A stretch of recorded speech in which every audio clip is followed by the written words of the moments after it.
I'm Mike Fazio. Good morning, everyone, from Workforce 180. We are licensed Virgin Islands business. I'm very proud to be here today at the Governor's Workforce Summit. There's a lot on the agenda, so we'll ask you to pay attention. If there's something that is not quite clear to you, there's plenty of workers all around the complex today to guide you through to the proper rooms. And for those of you watching from home virtually, there will be plenty of screenshots for you to follow along as well. Well, we are excited to get our people back to work, to re-engage and rebuild a thriving workforce. And to welcome us this morning, we have none other than our Executive Director, Sonia Boyce. Let's welcome her to the stage.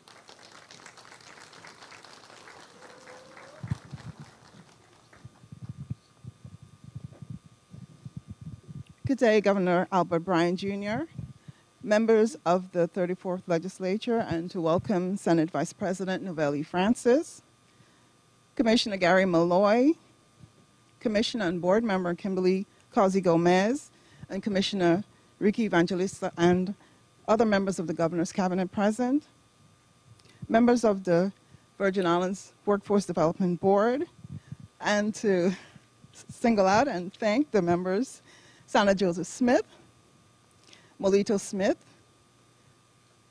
Shirley Lake King, Sharia Green, and of course our MC, Aisha Clinton and Gums.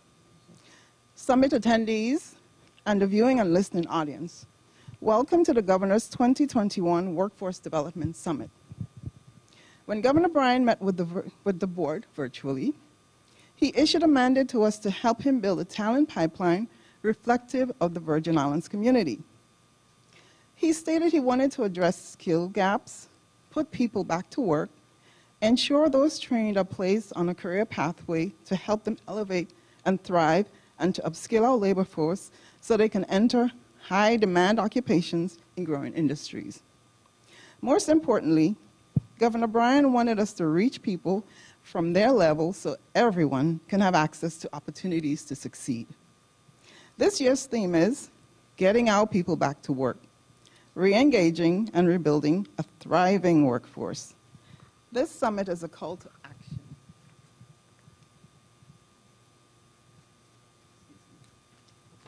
This summit is a call to action so we can continue the journey of building a stronger, more resilient, and inclusive workforce.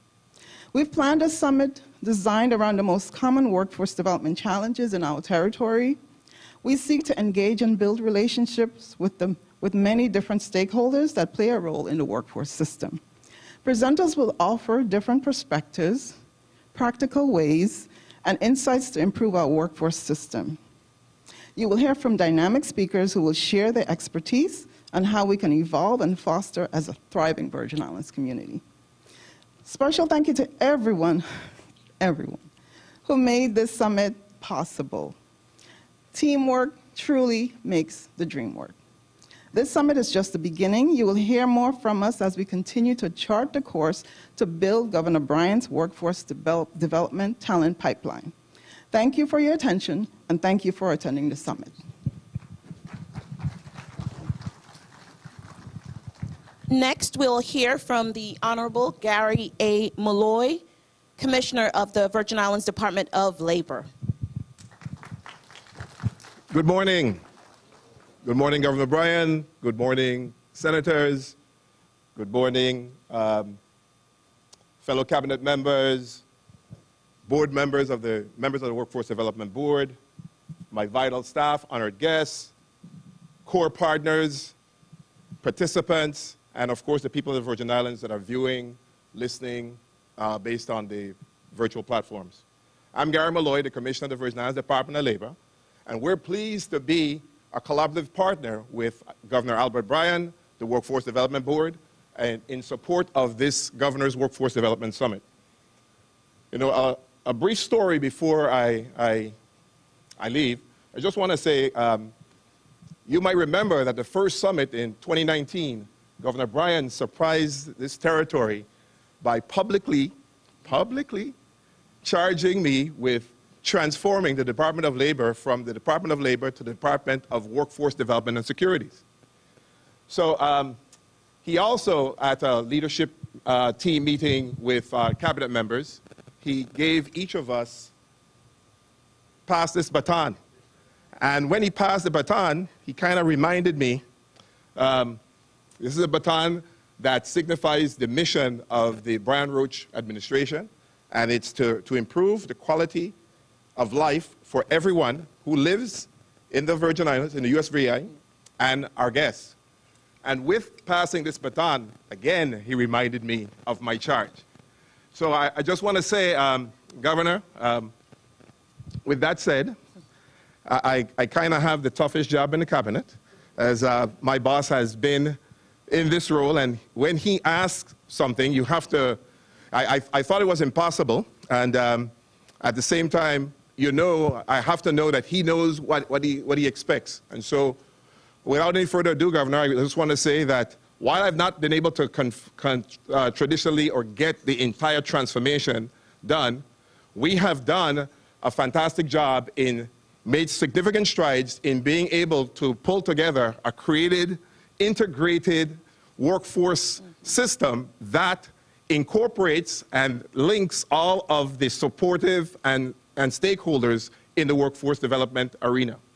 And so we have done a yeoman's job in getting everybody together. The goal is to make sure that we move forward together in making sure that the Virgin Islands community understands that it's time to get back to work and be able to have a lot of programs, offerings, opportunities that help in that regard.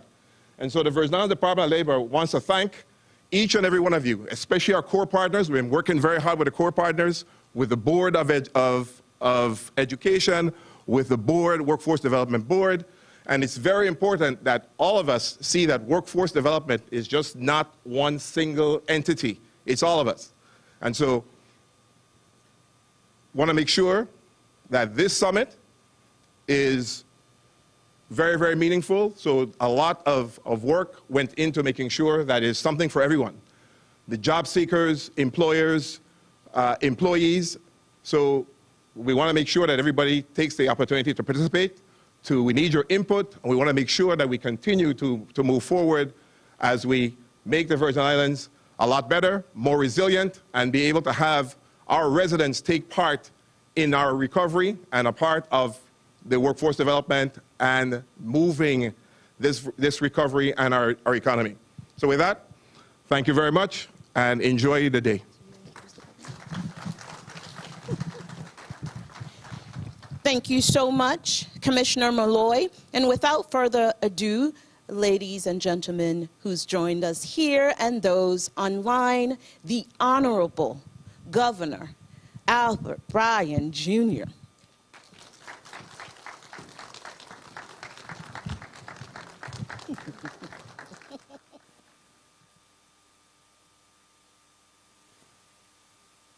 Let me get it. Good morning, everybody.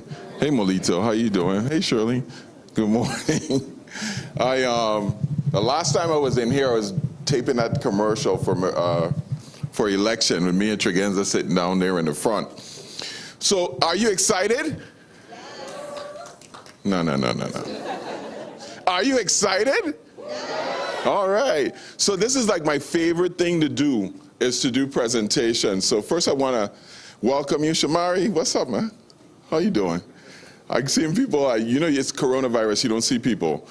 So my favorite thing to do in the world is presentations. And, you know, I get really into them. I work up for them. And today I'm going to talk to you a lot about seizing opportunity, adapting, and you.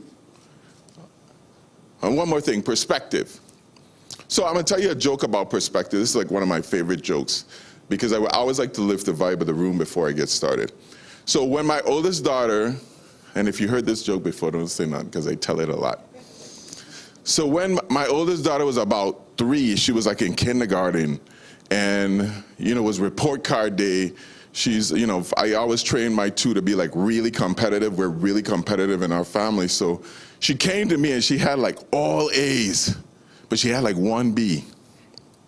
So I'm sitting there and she's like looking at me, and I said, man, this is good, you know, but not good enough, because we have this 1 B There's one bee right here. You see the bee? And she's like, yes, Daddy. I was like, what are we going to do about that bee?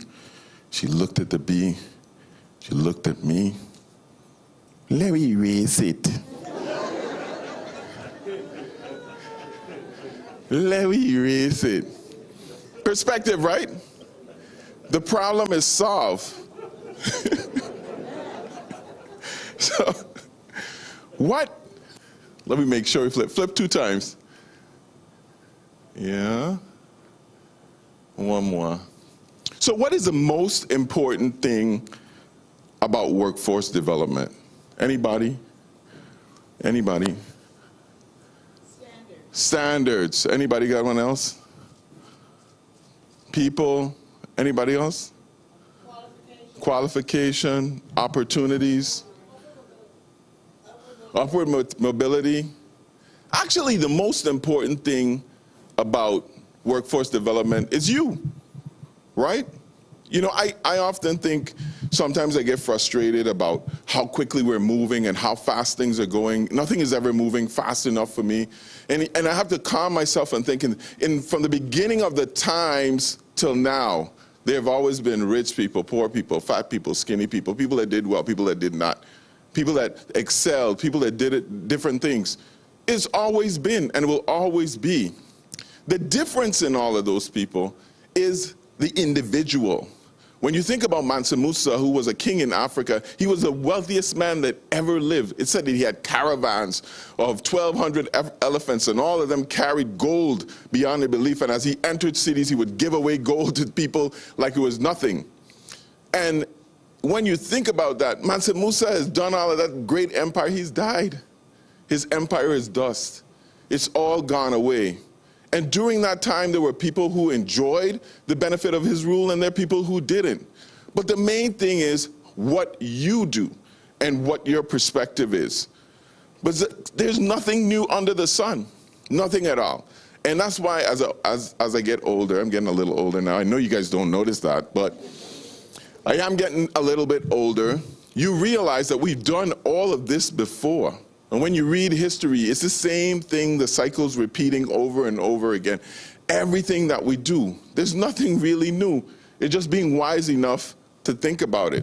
There's been pestilence before, floods before, pandemics before, hurricanes before. It's all been here before. The difference now is you have CNN, so you think the world is coming to an end. You don't think the world coming to an end? Watch CNN, you're going to feel like it. Fires in America, pandemic around the world, earthquakes, tidal waves, people sitting in their house scared to death of the earthquake in Haiti and they in Japan. The media and what they make you think is very important. But if you think about our workforce development, in the history of the world, there has never been more training available to you, right? I mean, I tell people every time I do this, I say, I know how to do anything because I have YouTube. Right? YouTube can help you do anything you want to do. It's like there's not a problem that you can think of. As a matter of fact, Google will give you a prize if you can put something in there that somebody somewhere didn't think of. It's all been done before. There's no problem that we have that hasn't been fixed. Not a one, even WAPA. It's all been done before. So the thing is are we taking advantage of it? I read this book. I like to tell people about good books I read. It's called Abundance, and in the book it says that the only real, you sent it to me, right? Yes, Sonia. Sonia sent it to me. The only real measure of wealth in the world is time, because time is the only thing you can get back, right? How much time do you have? When you think about people who live in a third world country, it takes them 3 hours in the morning just to get breakfast. They got to get up early, they got to go chop wood, they got to draw water from a river, they got to bring it back, they got to find something to eat, clean it, and then get it going, get some pots going, bake some bread, and do everything. By the time they've done that, it may be 7 o'clock or 8 o'clock in the morning, but they've been up since 5 or 4.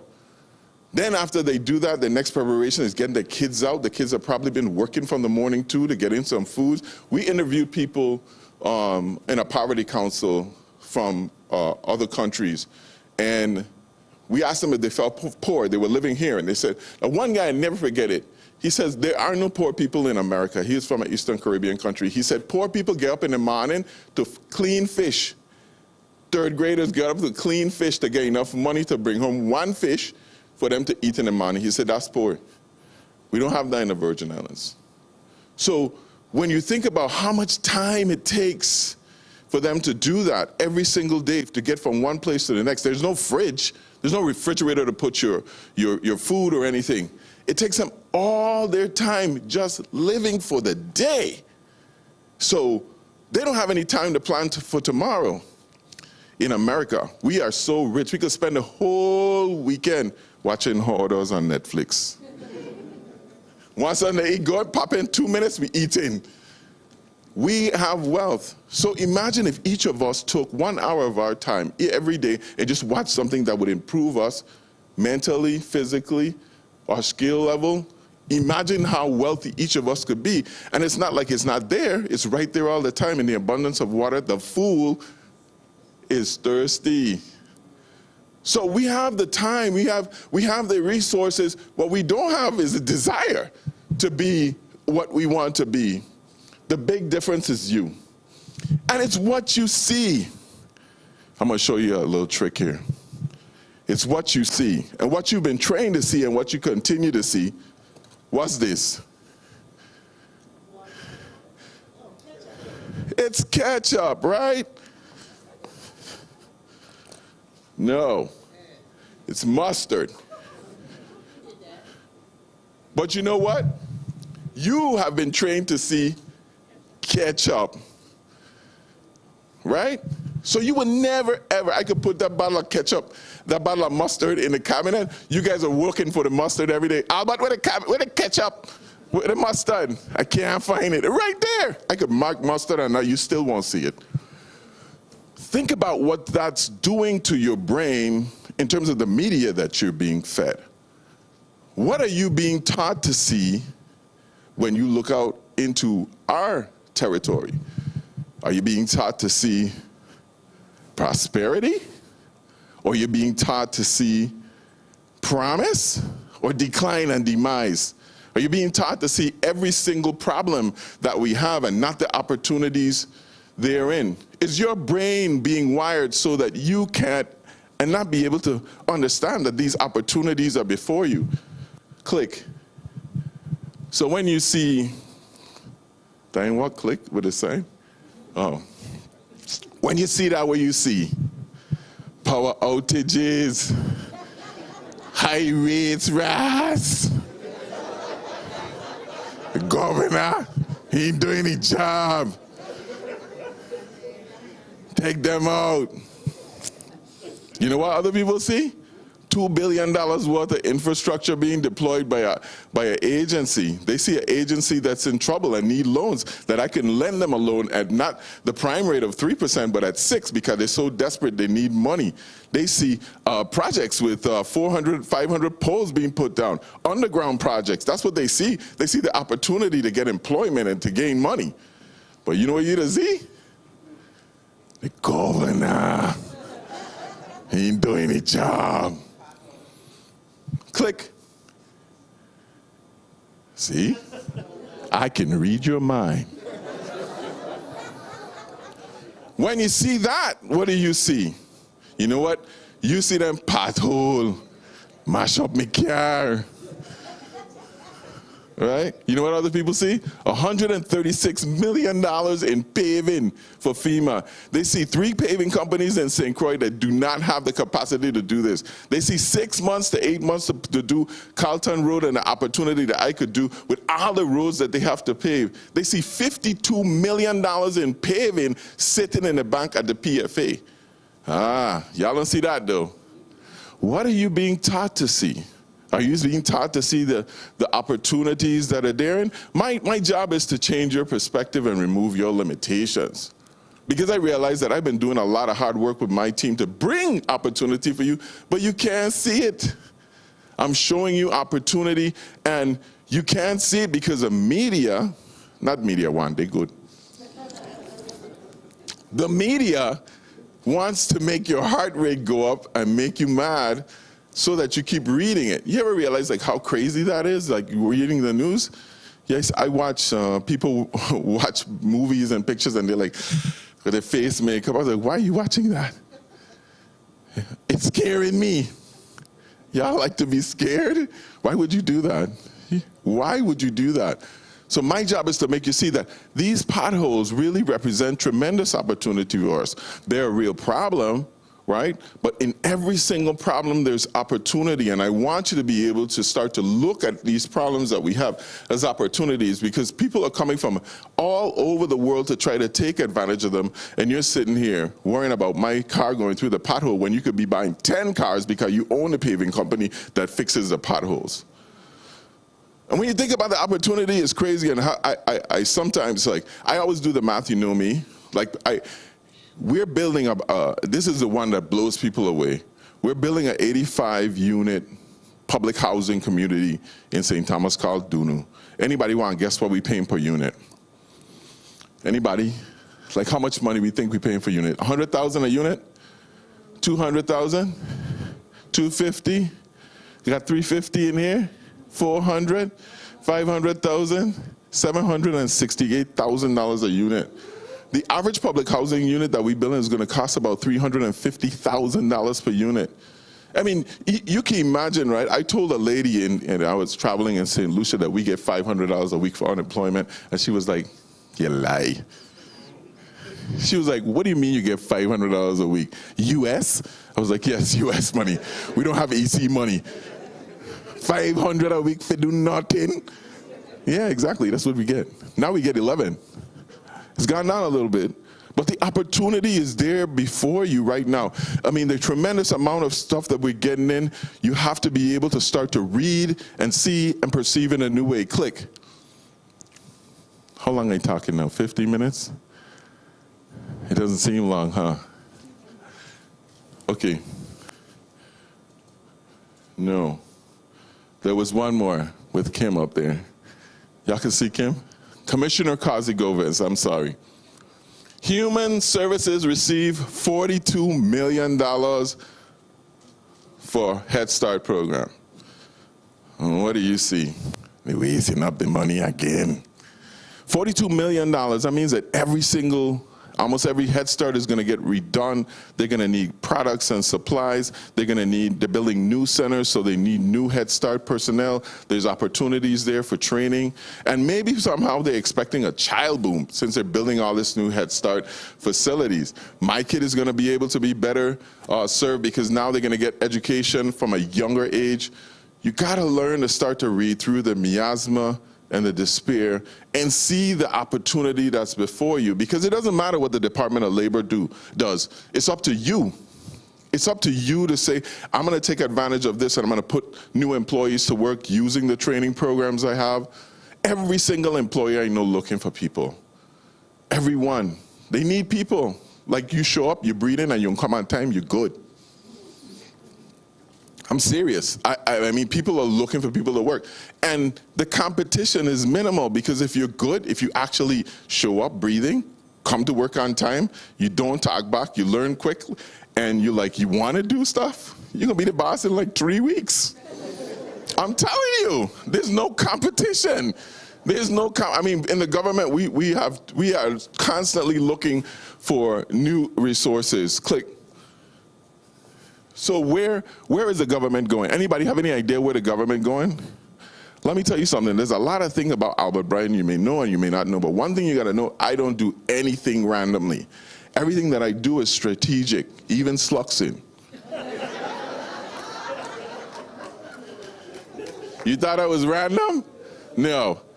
Everything I do is strategic. So when I became in office, I said, we got to have a 20-year vision that you have to appeal to, so that when I'm gone, because I'm going to be gone, I mean, it's only 8 years, unless I want to make it 12 or 16, I'm with that too. You need something to hold on to. We spend a lot of time and money talking to people about what we want to do in Vision 2040, what the Virgin Islands is going to look 20 years from now. But we got to believe that. You see, a vision is called a vision because if it was a reality, then you would believe it, right? So if I told you there was $1 billion outside in the trunk of my car, go out there now and open it up, you would be on your way there. If I told you it was in East End, Bodo, wherever it was, you'd be on your way there. But if you don't believe, you will never know. You will never go. You will never make that step. And half the battle is people are convincing y'all, like they call them for Chick-fil-A, eat more chicken. They're convincing you that there's nothing out there, so you're not moving towards it. Because if that opportunity was real to you, you would be going. So we have this vision of promise for 2040, but you gotta believe that we can do that, or we as Virgin Islands can achieve that. How that thing used to go to $60 million? We have the man, we have the technology, we can do it. You have to believe that. And this plan is what you said, click. And in it you said, you had 8 goals. You want to increase the food and growing. What are we doing about that? You want to make sure that we produce more food. Well, the government is actually building an agribusiness center. We actually have about 40,000 greenhouses now up in conjunction with Fresh Ministry that's producing fresh food. We have 3 kitchens that we're in the process of trying to build, industrial kitchens, to make sure that we have that. We've also, in terms of food, we've reopened the commercial licenses so that we can have young people start to own their businesses and become fishers. We've also, we're in the process of doubling the amount of money that you can get in the farmer and fisherman's loan, so you have access to capital. We're also putting on some more money so that farmers now can take advantage of EDA program. Is EDA? Agriculture programs where USDA, where you have to put the money up front and then you get reimbursed. We're filling in those gaps for them. We're putting water down in Bodo so that farmers down there could have water, and we're expanding our entire water system just in support of not only people but agriculture. Next goal, the U.S. Virgin Islands wants to become a blue economy. Well, we're doing all kinds of stuff around that. We have an active mooring field that's going on right now. The Frederick Said Pier, we're adding a finger pier onto it. We're dredging out 3 of our harbors, St. Thomas and St. Croix. We're actively recruiting new ships. We got a $1.4 million in Frederick Said rehabilitation along the waterfront. Gallows Bay is moving to Crouse Lagoon. We have at least a $20 million project down there, creating a new roll-on, roll-off. The whole of Gallows Bay is going to be redone, so it's for small cruise ships. All of the piers in Gallows Bay and Kings Alley, those are being redone so that we can do more commercial tours and charter boats and the like. The Crouse Lagoon boat ramps are being repaired as well. All in support of the blue economy, and I could go on and on. Number 3, healthcare. We're actually building 6 new facilities. 2 of the hospitals are going to be rebuilt, JFL and RLS. Myra Keating is going to be redone. 2 skilled nursing facilities, and I forget what the 6th one is. But that's over $1.5 billion of new healthcare facilities that we need opportunities employees to come and participate in that. I mean, when you talk about a 67-bed unit on each island, we don't even have the manpower now to run the 37-bed units we have. And all of those things have to be constructed. So way more opportunity there. Goal 4. Entrepreneurship. We just set aside $5 million for the Catalyst Fund to do gap financing to help people open new business. There's over $60 million in the CDBG fund for entrepreneurship and new business development. Plus, under the ARPA plan, we're also going to be dedicating some money towards doing gap financing for business. There's over $57 million that we've applied for state small business credit initiatives. So if you want a loan for $100,000, the government will put up $30,000 and back you so the bank feels secure about it. Goal 5. U.S. Virgin Islands will increase 10% from our population. You know we need to have more people, right? You don't think so? There's like no people here. Y'all don't agree? You ever see how much people in like Taiwan? I mean, Japan, no, I don't want it to get too crazy. But we need population growth because population is what helps the small businesses. You know, I realize one thing, I'll probably get linked for saying this, but one of the reasons why St. Thomas economy does better is because they spend more. They're always in the street. They're always out spending. St. Croix, we need to do that. We need to start liming more, you know. It's all the reason why the corona spread was worse over there, because they're always in the street. St. Croix is harder for us because we stay at home. So we need more people to spend, because right now, while a lot of people are doing good, like our lunch businesses ain't doing good. You guys are working from home. You're not spending money buying lunch and all this kind of stuff. When you don't leave your house, that's a lot of money not in the economy. So everybody going back work Monday. Because I need the tax dollars, you know? I got potholes to pave. So we need population growth, especially on St. Croix. We have a lot of capacity on St. Croix for growth, and we need to get at least another 10,000 people in St. Croix. I think that will help us a lot in terms of not only rebuilding, but creating the kind of stir in the economy that keeps us going. Goal 6 is renewable energy. So I have some great stuff coming in the energy department, but people think I'm joking when I say WAPA will be a renewable energy company within the next 10 years. And you guys, you're gonna be able to have your own off-the-grid stuff. That's my goal. Just like you have off-the-grid water, right? And off-the-grid sewer. Like it's incredible. Nobody in the States be like, what do you mean you have your own water underneath your house? Well, most of us ran our own power plant during the hurricane, so it's the same principle, right? So my goal is to get at least 4 hours of power on everybody's home. It won't happen within my tenure for sure, but I'm gonna change the course and point it in the right direction so that we know that we're not gonna be burning fossil fuel forever here in the Virgin Islands. 7 is the U.S. Virgin will be the highest quality education. That's a tough one. That's all of us. Because education is everything, right? We as a community have to really demand the best from education. Not the Department of Education, but education on a whole. We got to start to celebrate education. We got to start to encourage people who are educated. We got to, like our spelling bee should be pack, like a football game. But that ain't pack either. We need to start to support our kids and cheer them on in education so that people know that it's valuable. You know, kids value what we value. What little babies like? Little children like keys, remote controls. What's it like? And cell phones. Why? Because we always have those things in our hand. They figure they're important. Let's try holding books.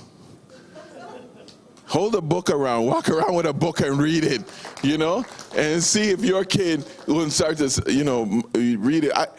Funny thing, when I went back to school to get my master's, I got about 2 more minutes, right? It was 30 minutes. I started at 9:45. When I went back to school to get my master's, my oldest Aliyah was small. She was like 2. And I was in the bed studying for this thing.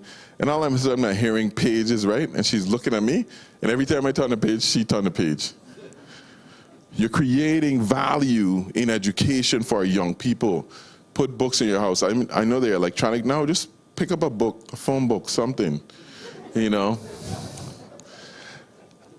Extended stay. So our tourism product, right? We're investing a lot of money into our tourism product, new harbors, new streets, new everything. We want to make sure that we're doing it in a way that makes it experiential. All of us are part of the movie when a tourist comes. It's like being, you know, they're on vacation. So all of us are like the extras in the movie. So how do we make their stay better? Things that we think boring, they think exciting. Oh my God, gutsing fish. I've never seen this before. Fantastic. You laughing. People like, I'm kind of crazy. You go away, it's like people tour the weirdest things. It's like there's nothing going on here.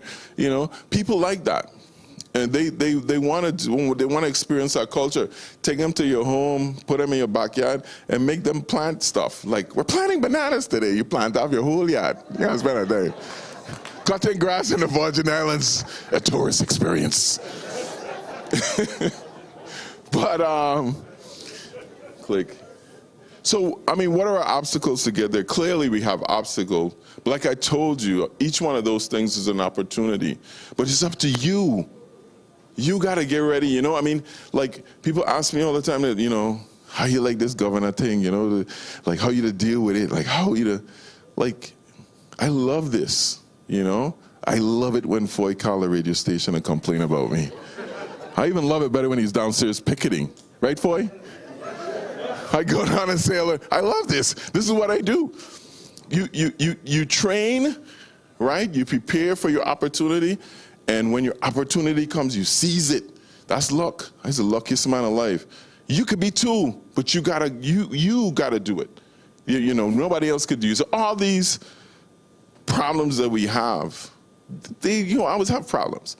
But even in the recession, people became billionaires. In the worst of times, people became successful. And you know, I know some people say, the governor think about money. Money talk, and you know what whack. I care about money because if I don't have money, like how am I gonna pay you? How am I gonna make sure the hospital stays open? How am I gonna make sure the police, how am I gonna patch those potholes? How am I gonna fix WAPA? You know, I care about you. So I have to be responsible when I think about it. But I'm doing the best I can for you, but you gotta do that thing too. You gotta come up and participate. And why is this so important that we develop the workforce and we do all these things? Because I want you and your family to be resilient. And the only way you can be resilient, if you start to get the skills that no matter what, you could put away a little cash, you could send your kids to school, you could build a home, you could build wealth. When things happen bad things happen as they always will, you're able to take that brace. Because if you're in control, when you get hit, you're okay. But if you're already crazy and you get hit, then you're done. But it's up to you. So my word to you is change your perspective. Find the opportunities. Seize the opportunities. And do what you need, because we lived in one of the most blessed places in the world, and it's also American. And we have so much before us. But if we listen to the cows and just eat chicken, then we'll never get steak. Thank you so much. Have a great conference.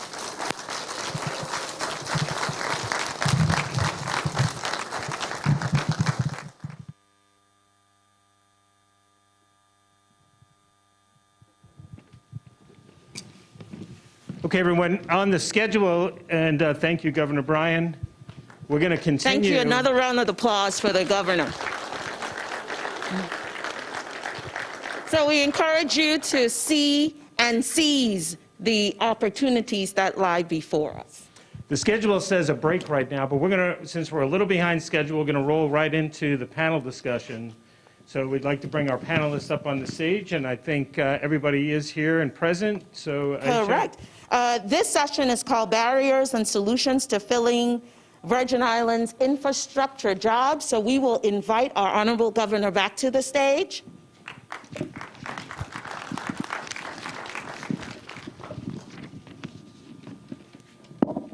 We'd like to welcome John Ingerman. Mr. Ingerman is the Chief Executive Officer of the Strategy Group. We'd like to welcome to the stage Ray J. Barry, President and Principal Consultant of Barry Financial Services. Welcome them. Woo! And our very own board member, right? Governor's Policy Advisor on Workforce Development and Education, Ms. Santa Joseph Smith. Take it away. The governor will serve as your moderator. I forget that I had to talk again. I'm like all talked out. Good morning again, everybody. Good morning, panel. Good morning. I guess the first time you say that I didn't pick these three, but yeah, I could have done better, right? Yeah, send us back.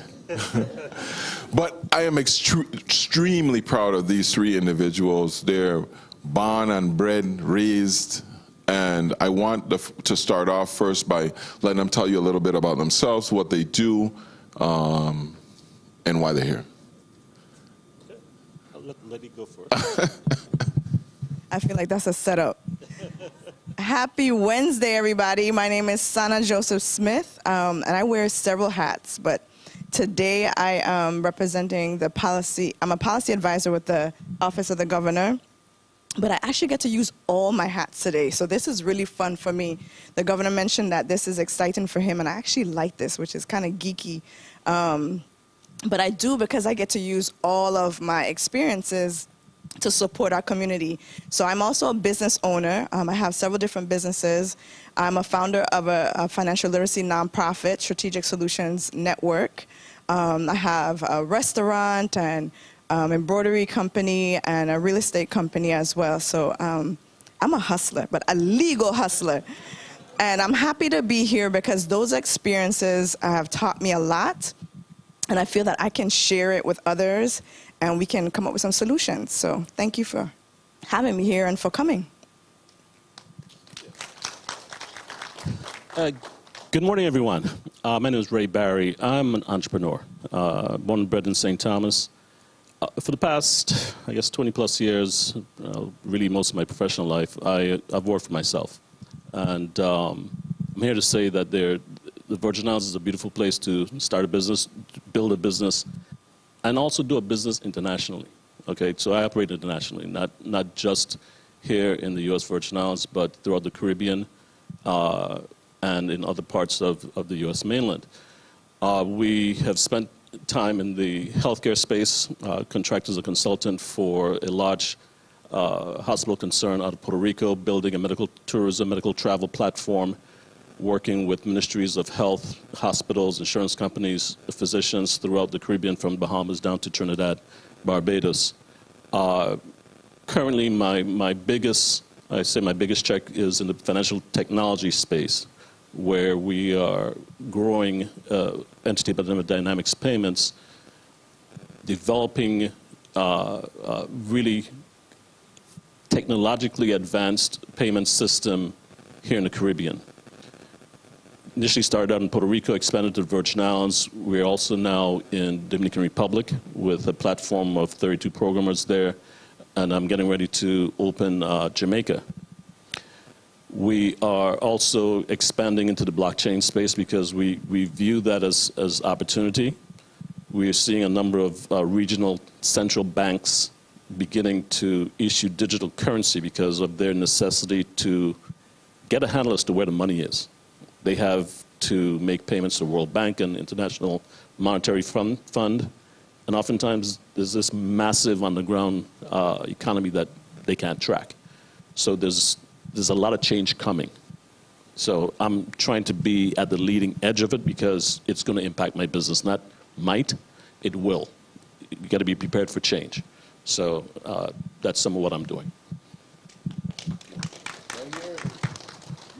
Thought all of that was going on right here in the Virgin Islands, right? By a Virgin Islander. Pay attention. So good morning, everybody. My name is John Ingerman, and I, too, am a proud Virgin Islander.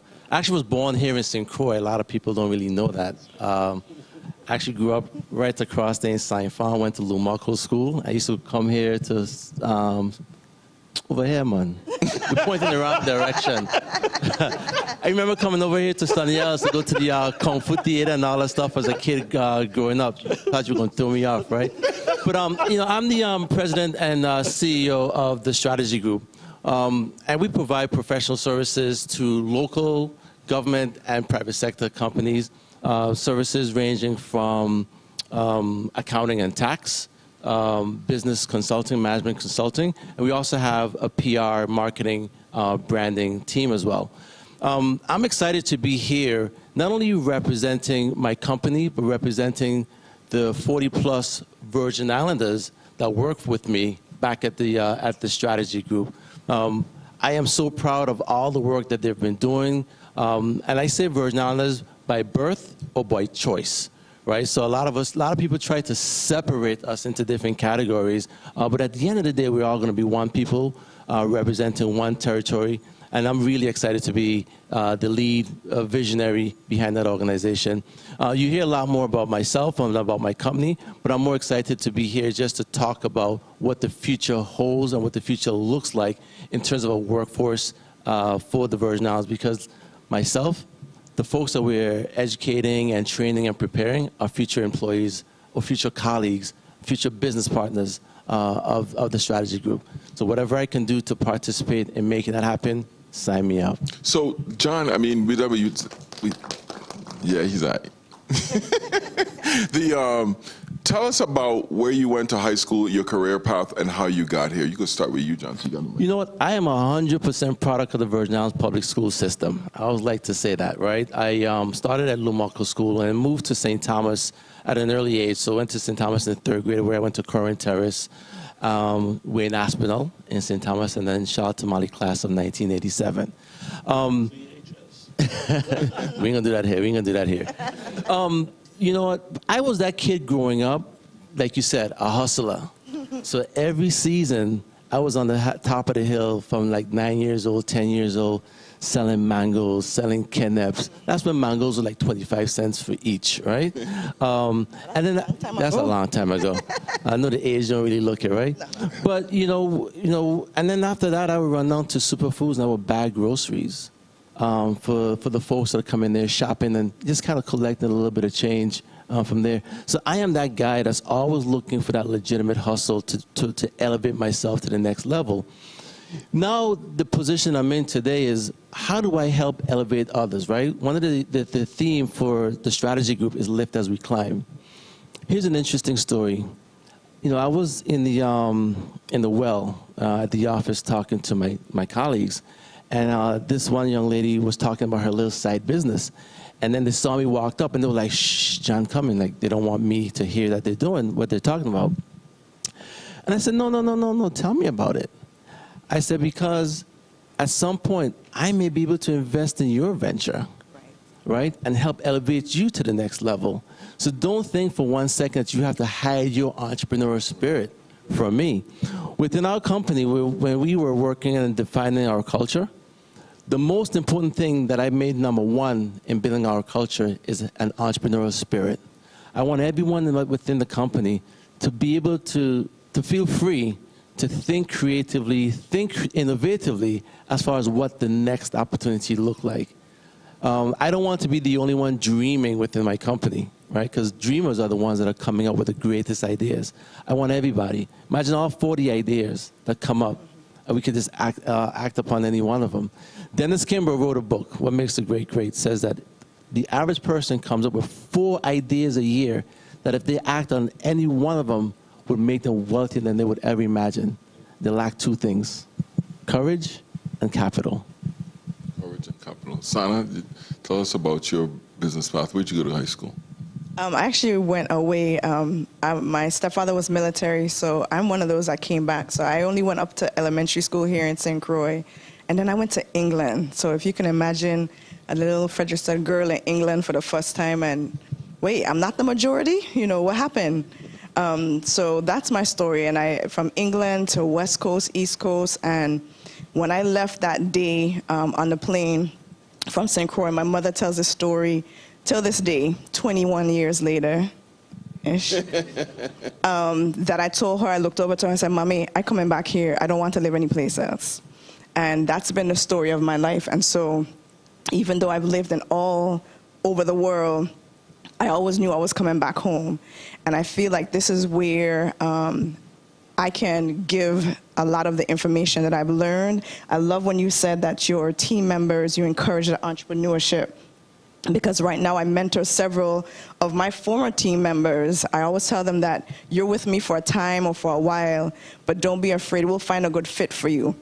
And so some of them own their own businesses now, and it's awesome for me to be able to mentor them, to share with them, and to make their businesses legitimate. So just because you're a mom and pop doesn't mean everybody else needs to know that. You operate as if you're a corporation. And so that's my story. I'm back, and I've been back, and I'm happy to be here, and I have no regrets. You guys are really modest. I'm trying to tell you to talk about your stuff. No, we don't want to ring our own bell. Go ahead, Ray. Yeah. Well, similar to John, I grew up fully in St. Thomas. Graduated from high school there at CHS, then went to an HBCU in Tallahassee, Florida A&M University, went to business school there, which was an incredible experience because the university, the dean of the school, not only taught us the business stuff, but she also focused on developing the business etiquette and focused on internships, pushing you into the corporate system so that you had those soft skills that make a big part of your educational experience and your business experience. So you had to either take tennis or golf also, because there's so much business that takes place outside of an office setting, right? And they would bring in, for example, Federated Department Stores and do a conduct, how to dress for success, how to conduct a business lunch. I mean, what are you going to order? You know, you order that spaghetti and meatballs, and come across and put a big. That always happens to me. Right, you know, you're gonna have that sauce all over your shirt, right? So that's basic things like that you're not gonna see in a textbook, right? So there was a group of us in school that were always entrepreneurial, and you know, we always like, Doc, why you don't teach entrepreneurship?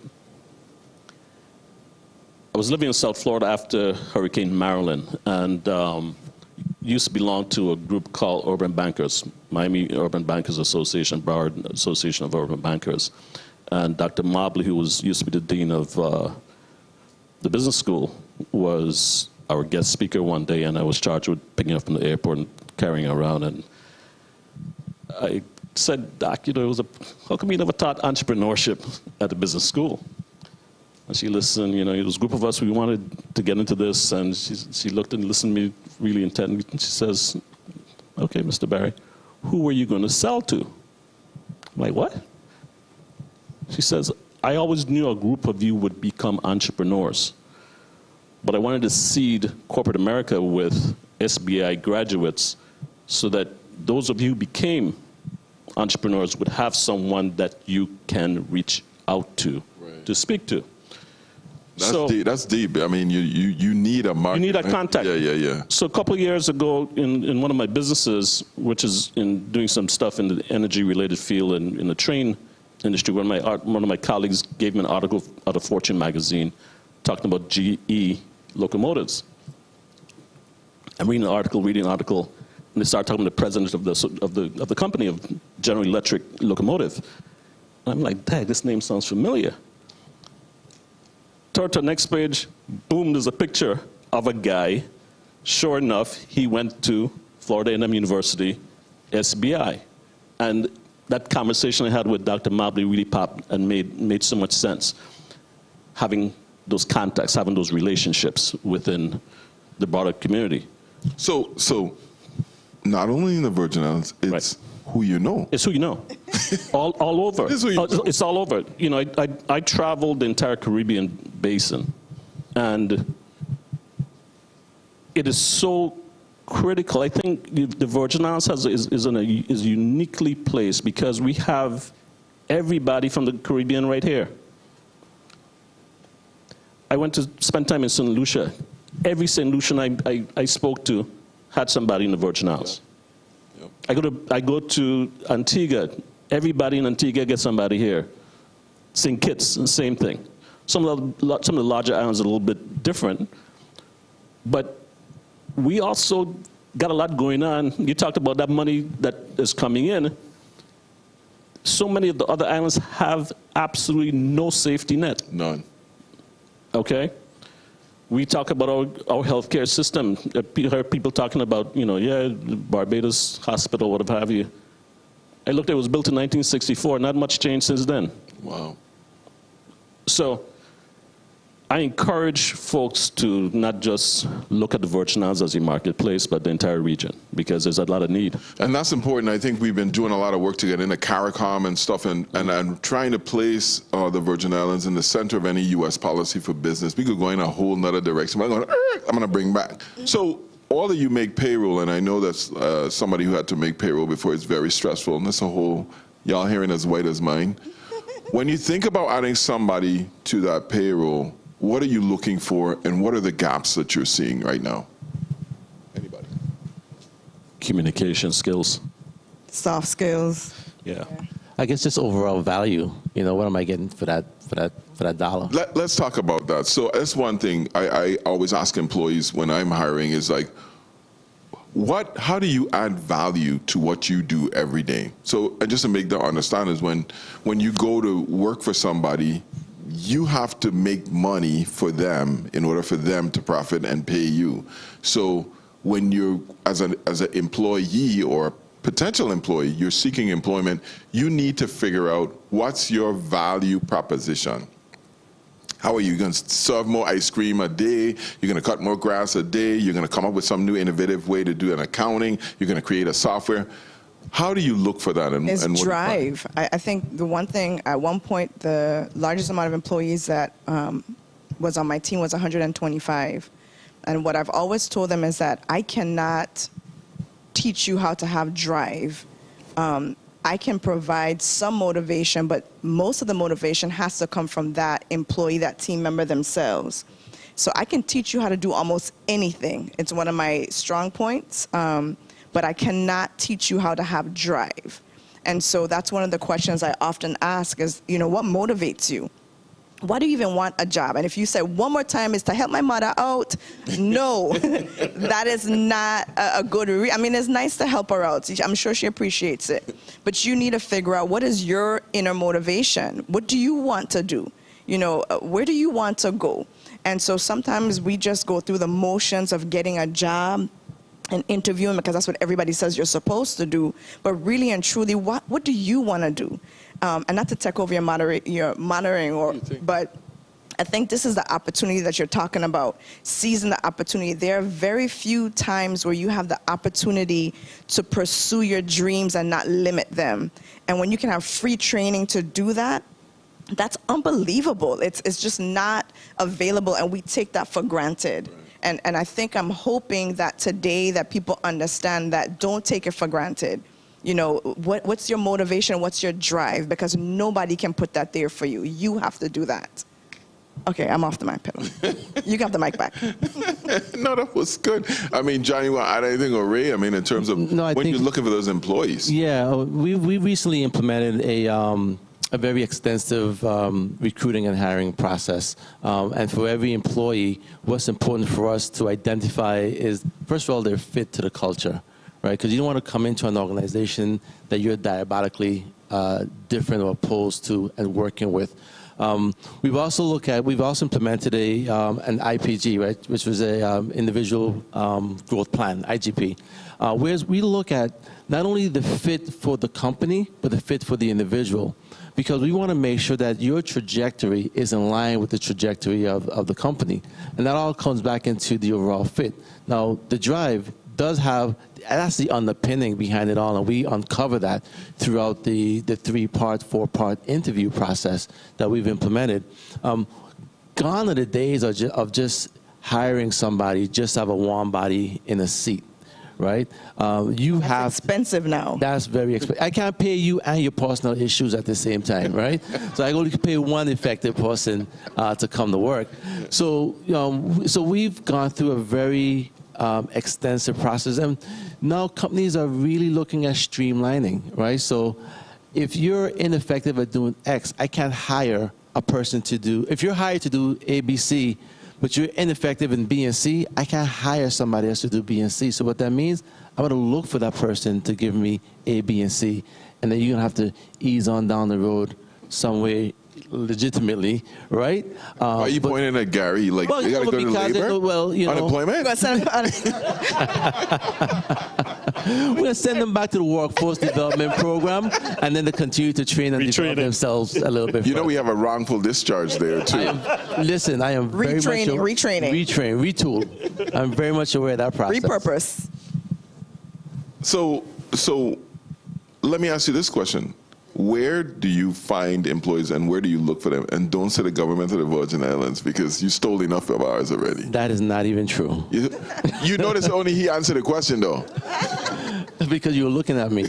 No, we've actually we've gone out as far as using Indeed, and our most recent hire was a CPA to come and head our financial services practice, and he's actually coming in from California. So, and this was someone who had aspirations to move to the Virgin Islands, but we went through the whole, dog and pony, show. So now he's going to become a Virgin Islander by choice. But yeah, we've been using all the resources. We actually just recently launched a now hiring campaign on social media. Some of you may have seen that we're looking for folks to flush out our PR and marketing, graphic design, TSG Studios team. So anybody with any skills in those areas, please send us a resume. Is that or an recruiting? email. We'll have to charge you for that. Okay, send it in the mail. But yeah, so we use all the means, traditional and non-traditional, as well. Can I jump in here real quick? I think when there's a labor shortage, you have to get creative. And in our creativity and trying to fill some of our positions, we really ended up with some great solutions. We partnered with one of the businesses. We partnered with, I guess I can say their name, right? Island Therapies. Mm-hmm. And we got some of their clients that we call it Learn Differently. And so each client had a different set of skills. And so some were not able to be fully functional, but they were exceptional at doing repetitive work, different places. We also partnered with Bureau of Corrections, and we got some really great team members from there as well. And also with internships, we did paid internships. We partnered with the Department of Labor in the past to help cover some of those costs. We got really creative, and in doing so, we got some awesome team members that were dedicated. They came to work on time. They put the extra energy into working because we put the extra energy into them. And so I just wanted to share that because I know your CPA came from California, but for those other businesses where, your talent pool might be a different set of skills, don't be afraid to look elsewhere and think about how you can use that person's talents, because that was really successful for us. We got some great team members by, getting folks that you normally would look and say, oh, they can't work, or they wouldn't be functional, and they actually were. And so it was a great program. Well, in my business, I operate a little bit differently, so I don't have a large or need for a larger workforce. But my clients are the ones that are being impacted right now. So, for example, one of my in my payments business, one of my restaurants recently closed. The owner said, "Man, Ray, my wife and I, we work in 40, 60 days straight, a small coffee shop, right?" And he said in the past, on a regular basis, he would have 2 to 3 applicants coming in with, I've worked at Starbucks for 3 years, 5 years, whatever have you, with that experience. Since the pandemic, haven't seen it. It's not happening. And then another challenge, and I've got to say thanks to you for really managing this pandemic and keeping the economy going. But we have an interesting challenge that's being created with the lack of hotel rooms. We've seen a massive explosion in the share marketplace, the Airbnbs. So individuals that may have been renting their apartments previously, taking it off of the rental market and putting it into the share economy. So we now have a shortage of affordable housing. So particularly in the St. Thomas, St. John district, where you have a mobile workforce that comes in during season and may share apartments, 2, 3 to an apartment, whatever have you, the availability is not here. So, and prices are going way north. So we really need to address the housing, because it's going to have an impact. It's already having an impact on the employment scene and the ability for workers at certain parts of the income scale to really be able to participate in the workforce. So that's clearly something. Now, we need more local people engaged in that economy. And it's the customer service skills that we need to develop. It's lacking, okay?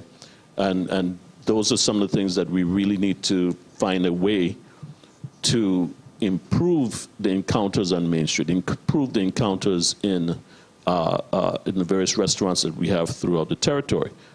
All people in the kitchen cooking, but oftentimes, when it comes to the serving, it's folks from someplace else who can engage in conversation, oh yeah, you know, you can go sailing here, you can do this, and our local folks, they go to work and go home. They don't know what's going on around the island. So, you know, is to your, the story you told about your dean, to the credit, one of the things that I really been trying to do is to get the exposure up in the schools.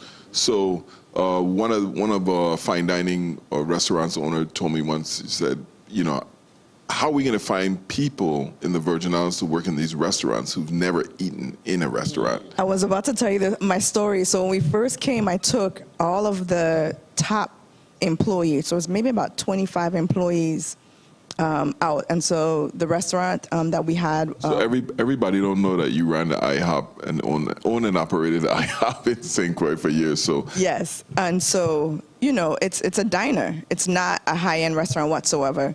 And so we took about 40, it was 30 of our team members, the top tier of our team. This is top tier, remember, right? And we took them all out, treated them to a high-end restaurant. When we got there, you know, the looks on their faces, they look very uncomfortable. So then I asked, well, how many of you guys at this table, and this is a range, I'm not talking about teenagers. I'm talking about people old enough to be my mother, all the way down to, you know, 20-something-year-old. How many of you have ever dined out before? Not high-end, but just went out and sat down and had a meal. And out of the 30 people there, one. Wow. One had dined out. One, true story. And so what I realized is that we're there saying, and you know my personality, make it a Disneyland experience, yeah, guys. And they're like, Disney what? You know, they've never, so if you haven't been somewhere, then how do you duplicate that? And my poor nieces, don't tell the Department of Labor, but they've been in the restaurant. My, you know, daughter has been in the restaurant since they were little. So customer service is something, you know, in our other businesses that they developed because they knew how to do it.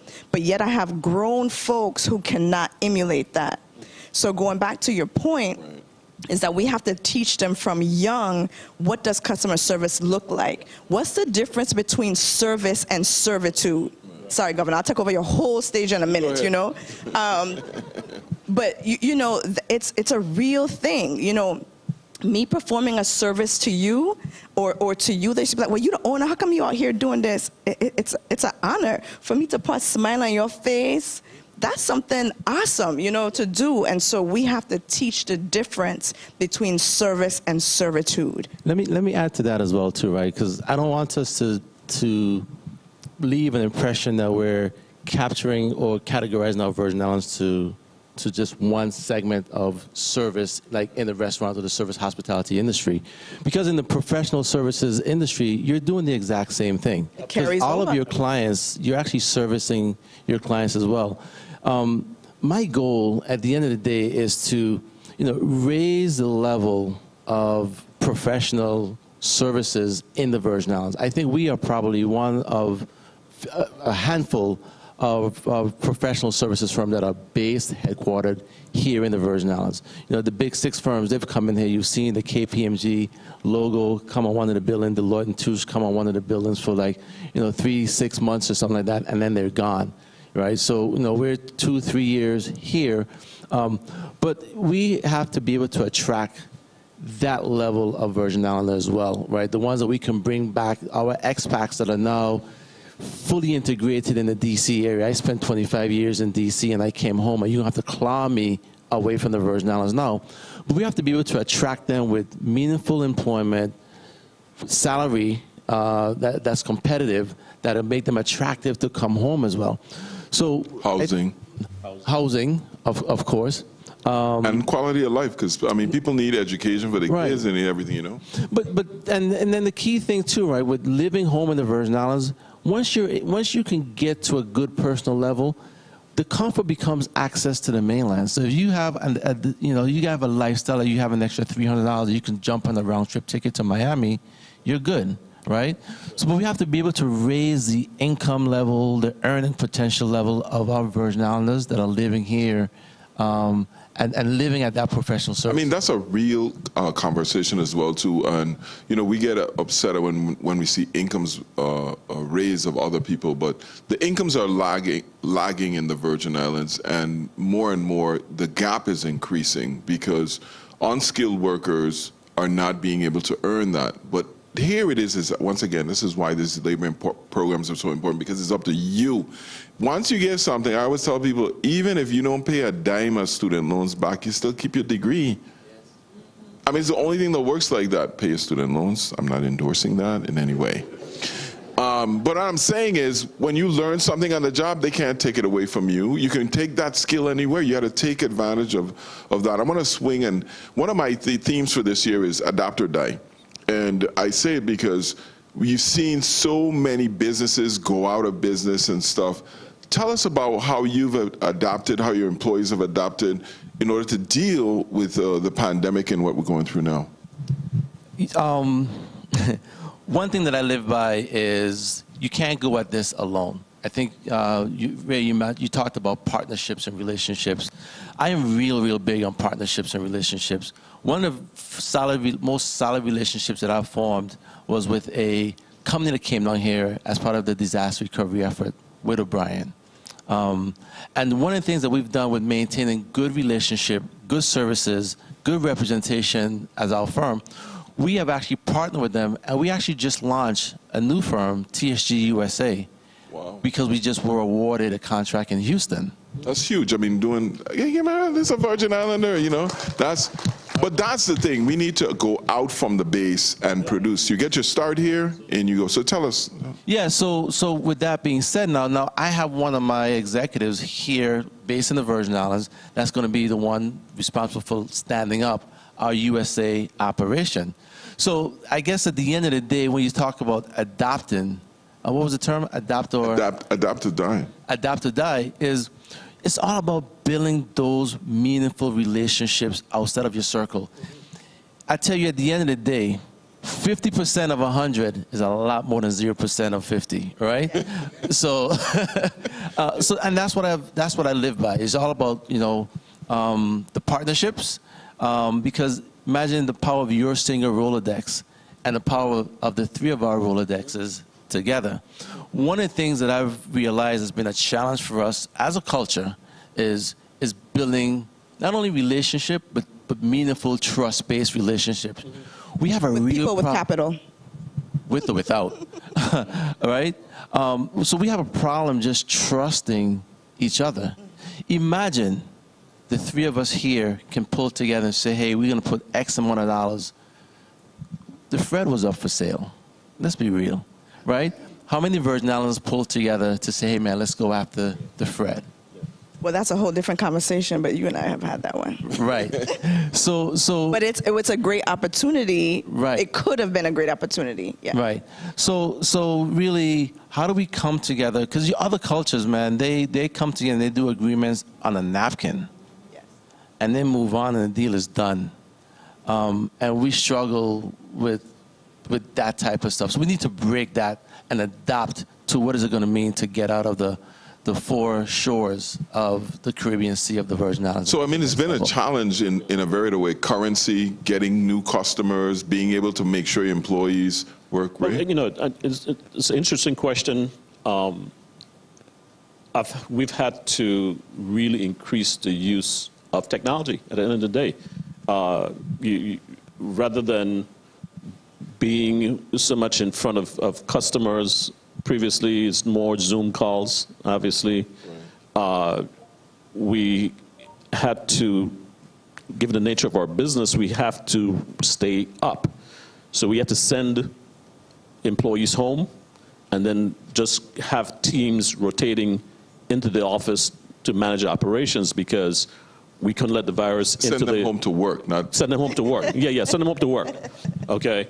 So it's been very interesting making those changes, but we've adapted, right. And it's working.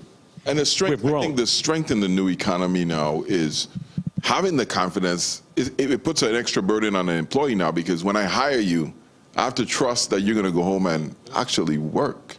Produce. Yeah, produce. Well, technologies, the way how some of the technologies exist, you can see whether or not the employee is doing what they need to be doing or not. Right. Okay, so are they logged into the CRM? Are they responding on a timely basis? Tell them what CRM is. A customer relationship management tool. We just adopted Salesforce, and which is probably the largest of the CRM tools out there in the marketplace. And it's you can have a distributed workforce.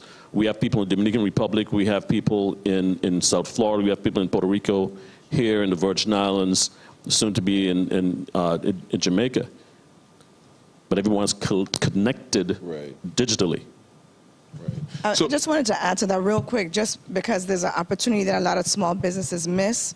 And one of the businesses, what we did in response to the pandemic is make sure that you get certified on the federal level so that you can be a certified small business owner, a certified minority owner, certified woman, certified veteran. Just because we are based in the Virgin Islands, perfect example, doesn't mean that we can't do business wherever else. And so it's really important that we make that point. Just because we're here, reach out. Your network is your net worth.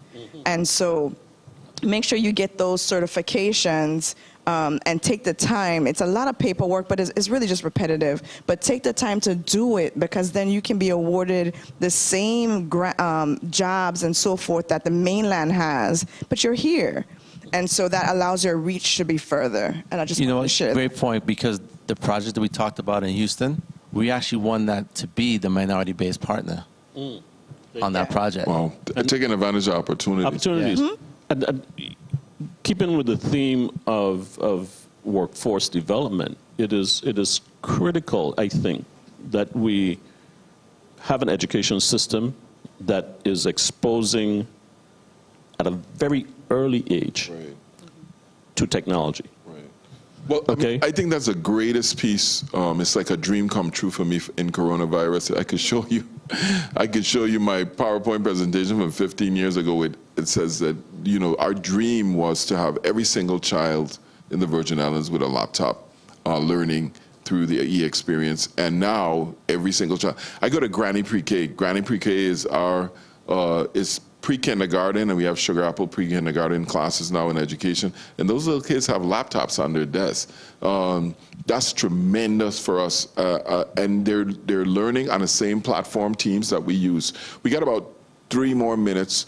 We got a lot of people at home watching. We know you've been loving all of this pandemic money, unemployment, or whatever. But there's going to become a time when there's going to be a tidal wave of people coming into the workforce, and you want to beat the tidal wave, so you want to get in now. What pieces of advice, as we wrap up, do you have for people out there who want to get back in the workforce, how to get back in, and what are employees looking for? I would say University of YouTube, okay, you mentioned it, right? It is so crucial to improve your attitude, number one. Have in the book, The Ritz-Carlton Way, Ritz-Carlton's philosophy is hire for attitude and train. Right. Okay, you could have all the hospitality degrees or whatever have you, hotel management degrees. They're not hiring you based on that. They're hiring you based on is this person teachable? Is this person coming with the right attitude to serve our guests that come to us? And I think as business owners, we are all looking for people that have the right attitude, because it's impossible for me to be everywhere. I need someone that is going to treat that customer as I would, because it's my business, and your income is tied to the expansion growth of the business. And that's so hard to find. Sana? I would say stop putting limitations on yourselves. Stop saying, I can't do this. Stop saying, that's not for me. Stop saying, I'm too old, I'm too young, I'm too this, I'm too that. Stop putting the limitations on yourself and just go after it. It's just the once-in-a-lifetime opportunity for folks to just get out there and just do it. A lot of employers are taking chances because the pool is so small. So take a chance on yourself. That's my 2 cents. John? My only word to it is just keep dreaming. Keep dreaming, and with that, you can be able to accomplish whatever it You got is to do you some put out stuff there. too. Yeah. Yeah. So I want to thank the panel before I go today. I think one of the last things I want to say to you is, you got to know you. We talked a lot about hospitality, getting into business, being adaptable. But the reality is you might just be a prickly person. And if you ain't like people, you don't like them. Get a job where you don't have to deal with people. And knowing yourself and getting the right fit is what's important. You don't have to be anybody's version of what they think you should be. You are who you are. But there's a job for you. God make all of us to do something, and what you love, I might hate. You hate and I might love. So you got it together. You heard from our employers, real Virgin Islanders doing real things. Stay with us as we move to our next session. Thank you so much for joining us today.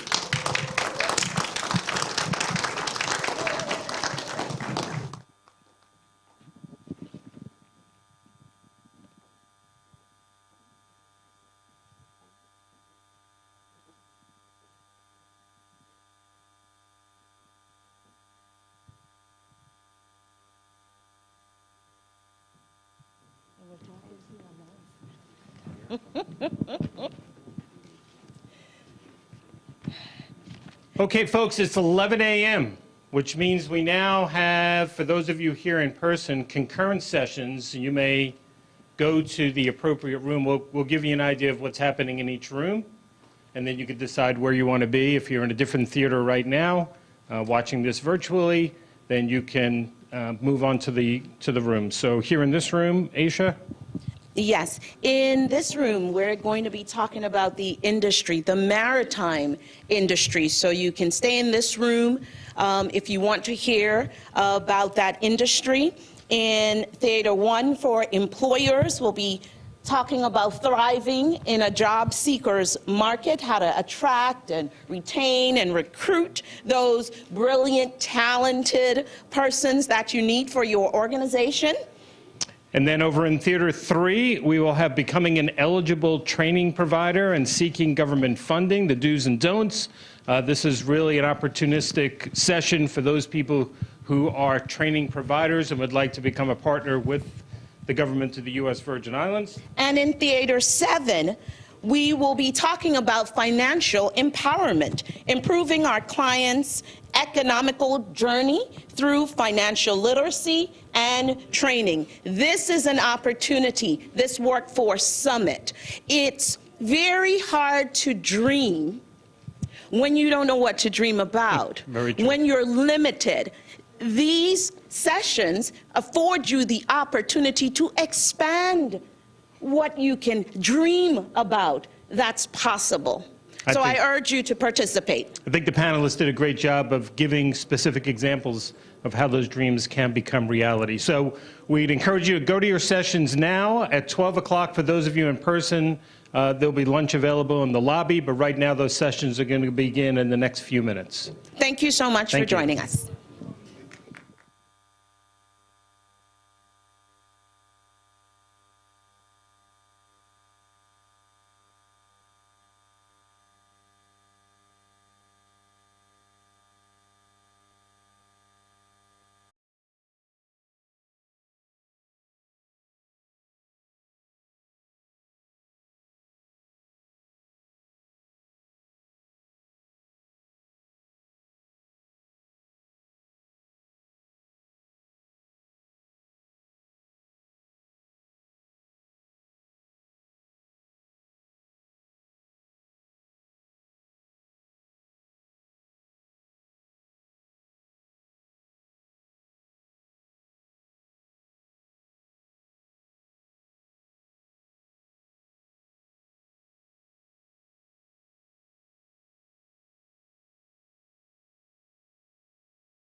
Good morning, everyone. Good morning, everyone. We are back here at our Workforce Development Summit. This is one of our breakout sessions. I am Melito A. Smith Jr., and I serve as a member of the Workforce Development Board.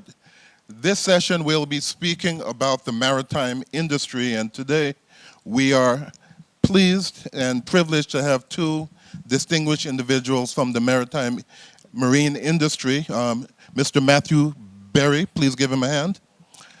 Mr. Berry serves as the marine manager for the St. Thomas St. John district of the Virgin Islands Port Authority.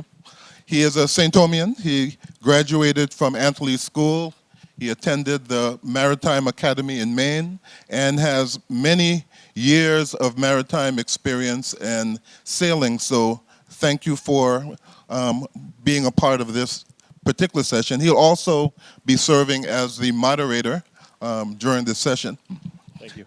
You're welcome. Mr. Craig Harms is a U.S. Coast Guard captain. He has over 50 plus years of sailing experience.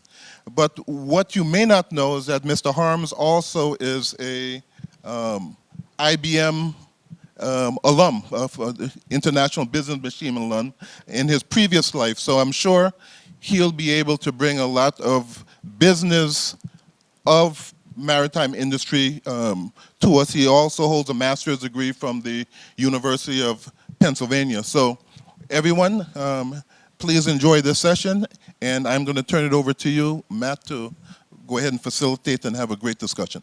Thank you, everyone. Thank you. Thank you for the introduction. So the maritime industry, we're all surrounded by water. That's a huge opportunity for Virgin Islanders or anyone really who wants to venture into this industry. But before we get started, I just want to give each of us the opportunity, to give a little bit more of an in-depth background of how we got to this point. So I'll let you start. Thank you very much, and good morning, everyone, both here and out there. I'm delighted to be here as one of those people that was mentioned by an earlier speaker. I consider myself a Cruisian by choice now. I've lived here since just after the hurricanes.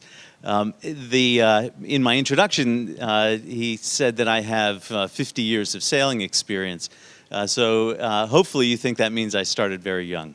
And I did. I started sailing when I was 8, got my first boat when I was 9, and I've been sailing ever since then. I grew up in Massachusetts. I went through a lot of different aspects of the maritime industry, mostly in the leisure segment. So starting at age 16, I started teaching. In the 90s, I taught in adults in Boston Harbor up until my 30s.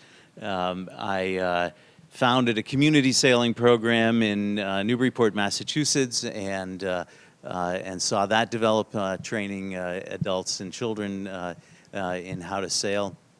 And then after a career with IBM and in the pharmaceutical industry, I realized a lifelong dream to come and move to the Virgin Islands, or move down to the islands. I sold everything. Moved onto my boat and sailed down here just after the hurricanes. I now operate my boat Sonoma out of Salt River Marina, and am currently building some cottages overlooking Salt River to offer stay and sail packages to people coming down into the island. And then finally, why am I here?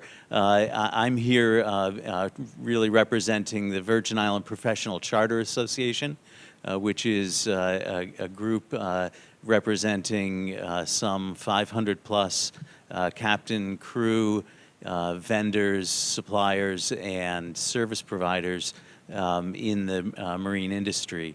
And VIPCA is really part of the reason I ended up being here. They helped facilitate my move down to this area and setting up business here. So that's my background in a nutshell. Matt? Awesome. Okay, so for me, as mentioned, I was born and raised in St. Thomas, third generation commercial fishing family out of Frenchtown. So the ocean was always a huge part of my life. I grew up fishing with my father In high school, I worked with him commercially. I kind of was leaning towards that as a career, but it just wasn't enough for me. So I was introduced to the Merchant Marine academies. I ended up going to Maine Maritime Academy. It's a 4-year program. You end up graduating either with a third mate's unlimited tonnage license or a third assistant engineer unlimited tonnage license. That's pretty much the start of the professional maritime unlimited path that you can go on. During the college, it's like a military school. You don't really have much of a college experience. We do 2 cruises. Each school around the United States, there's 5 of them, has their own training ship. So we would take this ship. My freshman year, we went to Europe. We went to Marseille, France, Kiel, Germany, Portsmouth, England. This is a 2-month-long trip, and you're just training. You're learning everything you can learn as a freshman, being on the water. Your sophomore year, you do a internship. So I was working with an oil company at the time. They're no longer around, but I was working all around the Gulf of Mexico on a chemical tanker on the East Coast. And then your junior year, you do another cruise, except this time you are the mates and the engineers, and you're running the entire ship. So this cruise, we actually came to St. Thomas, which was pretty cool. But we were all around the Caribbean, Bermuda, Galveston, Texas, and back up to Maine. But this school, these type of schools really put you in a trajectory to go into the professional maritime industry. So graduating out of college, I got hired with ExxonMobil, and I was running an 840-foot crude oil tanker. We held 800,000 barrels, and we'd go between Valdez, Alaska, and offload the oil in San Francisco, Long Beach, Hawaii. So that was my run for about 7.5 years. And things kind of changed with the industry, and they ended up selling all their vessels. And I decided to come home. I got an opportunity to work with the Virgin Islands Port Authority, with aspirations to be a harbor pilot at some point, when that opportunity arises. So that's kind of what I'm working for. But now I am running the entire waterways and ports and harbors of St. Thomas and St. John commercially, which is pretty cool. I am in charge of 56 employees. On the ship, I was in charge of 12. Our ships were 28 or so, and there were 12 deck officers, so it's a huge jump. But coming, right out of school at 21 years old and being in charge of 5 people on your watch was pretty cool.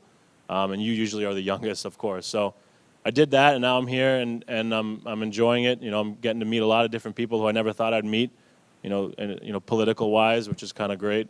My director, Carlton Dow, is taking me under his wing, and it's been a fun opportunity to be involved in. So that's kind of my background.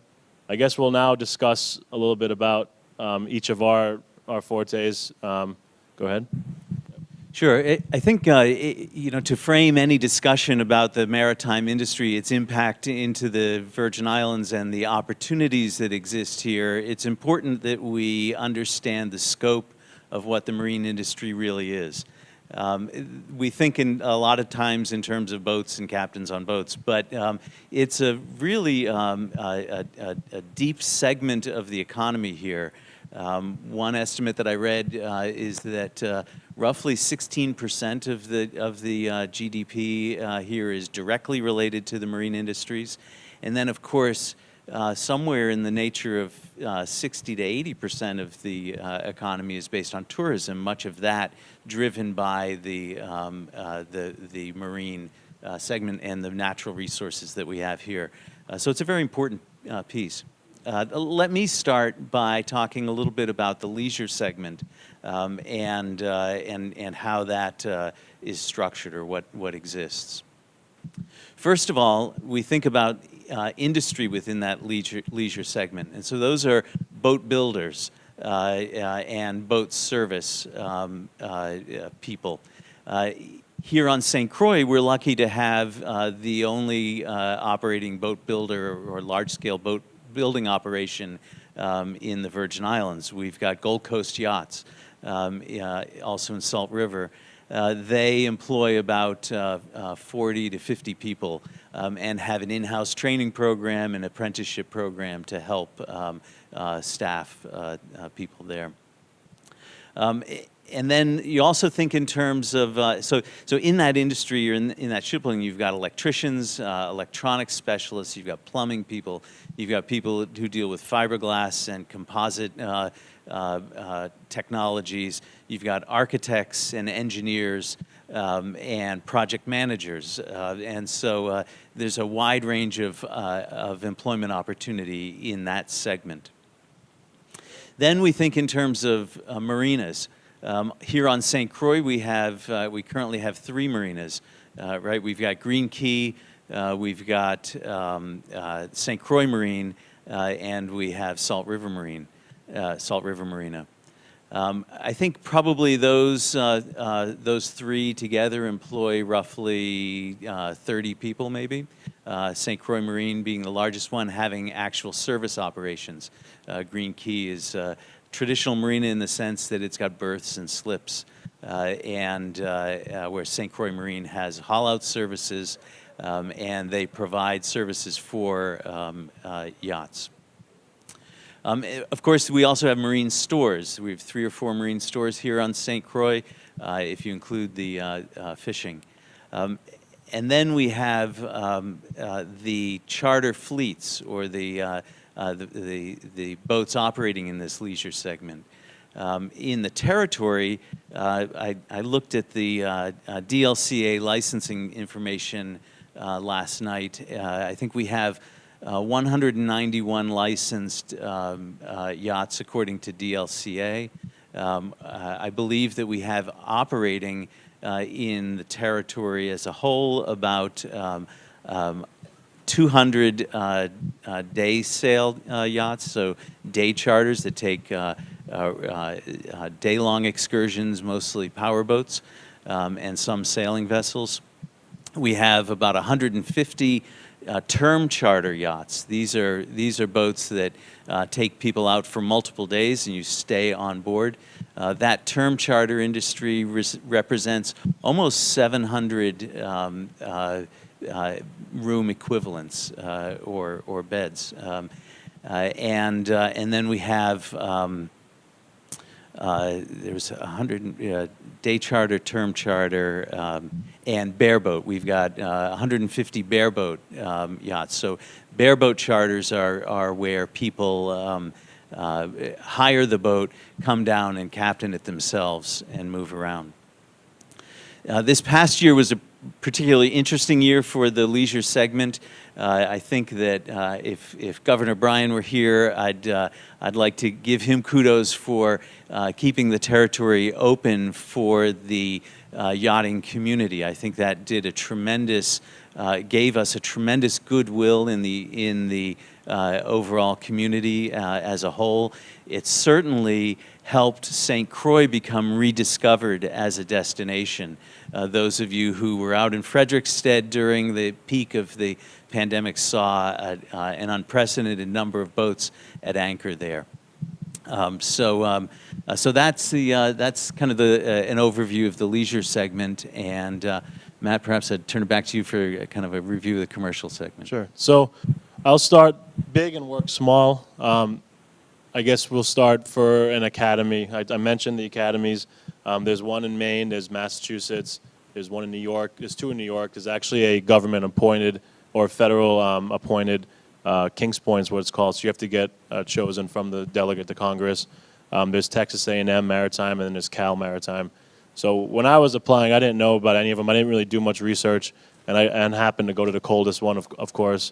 So that was a huge awakening for me, seeing snow for the first time. But it was great. Maine has a very good reputation to be one of the best maritime schools in the United States. So like I was saying, there's a deck side and an engine side. The deck, I was deck, so I wanted to drive the boat. I wanted to see where we're going and navigate.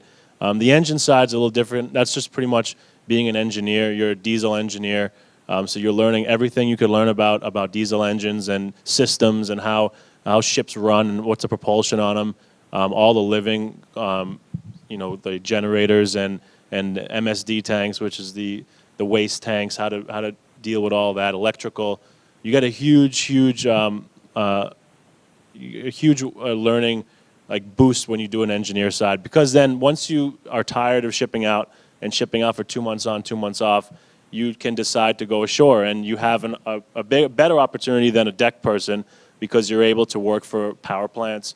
You can open up a business and maintain diesel engines, generators. So your scope is real broad, and that's why those guys usually ship out for less, because they have a better opportunity to go home and live shoreside. For me, or for the deck guys, we're pretty much stuck in a specific job. But anything with marine, you're kind of experienced in. So I never would I have ever thought I would be working for the Port Authority as a marine manager. But because of the experience that I saw, I was in cargo facilities all around the West Coast, the biggest cargo port in the United States, in LA Long Beach we're in. So I got to see how that operates.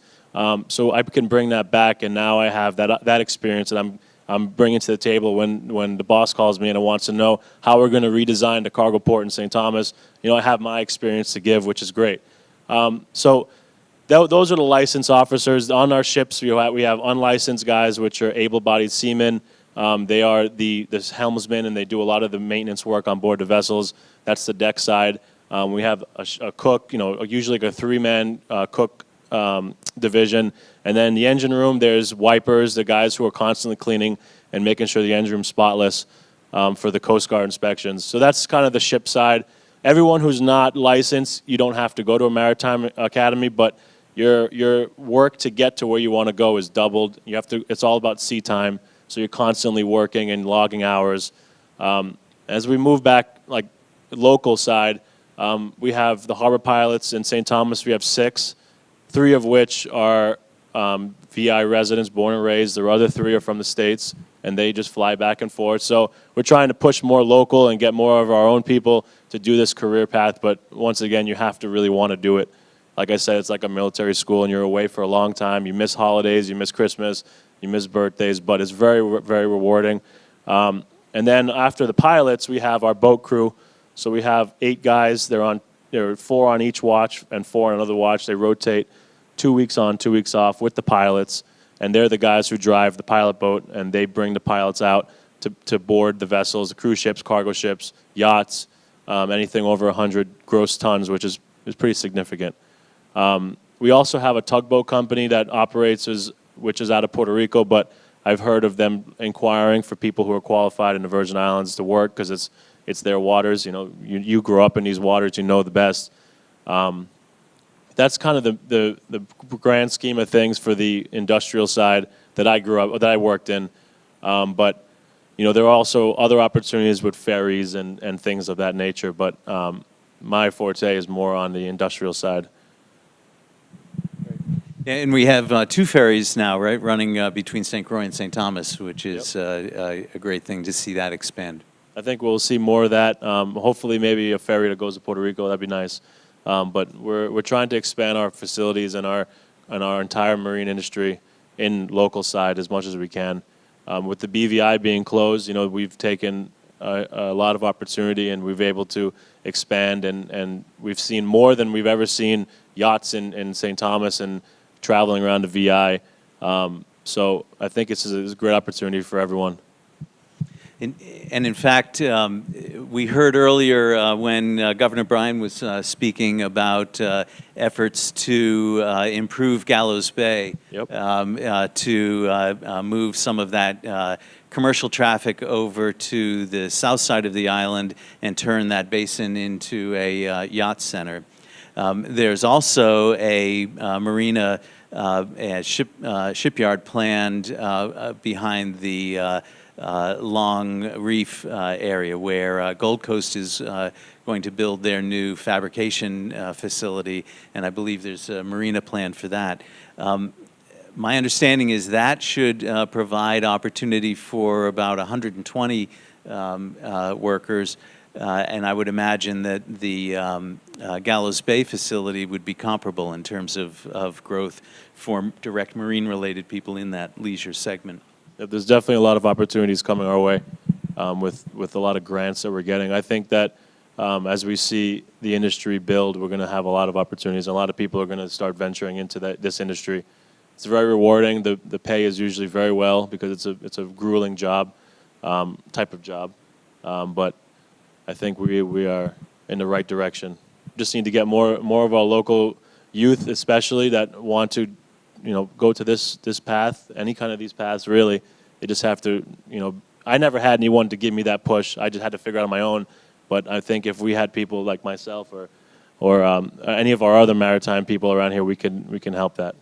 Yep. Yeah. And I think maybe before we ask if anyone has questions in the group we think about, one of the pathways that Matt reflected and that I've benefited from is the apprenticeship or someone bringing you along in the industry. This is the maritime industries are one that requires time on the water.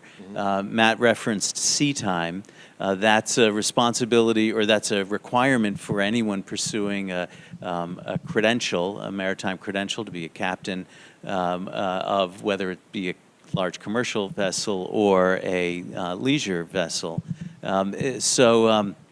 Logging sea time, getting exposure, and having someone kind of take you under their wing to give you experience in that industry is a critical piece of personal development. Definitely. So I guess we'll take some questions if anyone has any questions. Yes, thank you for your presentation. How do you take your wealth of knowledge and expose more young people in Virginia to the tremendous industry that, we're surrounded by water. Right. But we do not have enough local population engaged in maritime business. John Amaro. Yes. Yep. I was just about to say that too. It's on. John is my classmate. Right. Yep. He started out at Florida A&M University, and then he abruptly left and went to maritime school. Mm-hmm. And I believe he's your head pilot, correct? He is. You're right. Right. Yep.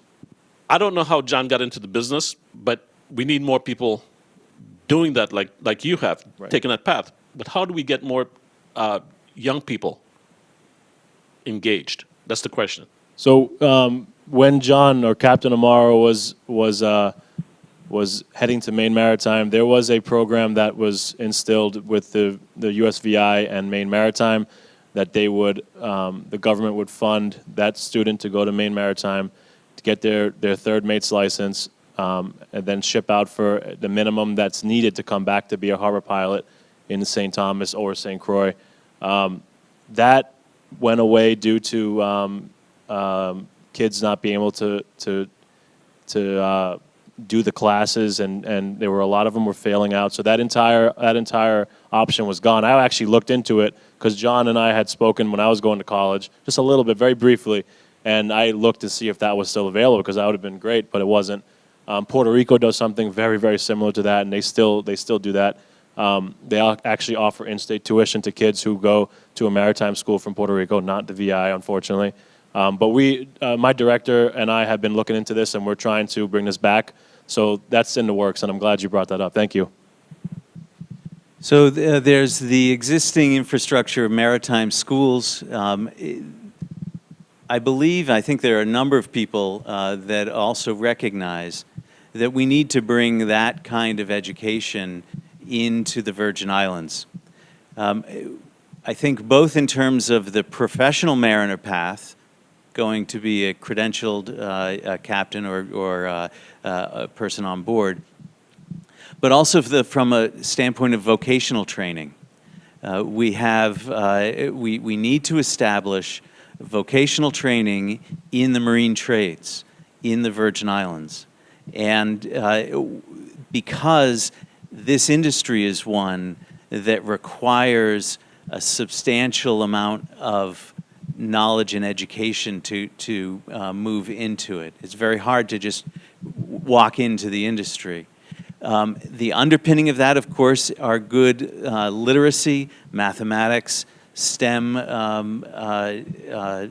concepts, So we have the World Ocean School participating here on St. Croix during the winter months, offering some ties to STEM education for high schoolers and some exposure for elementary school students.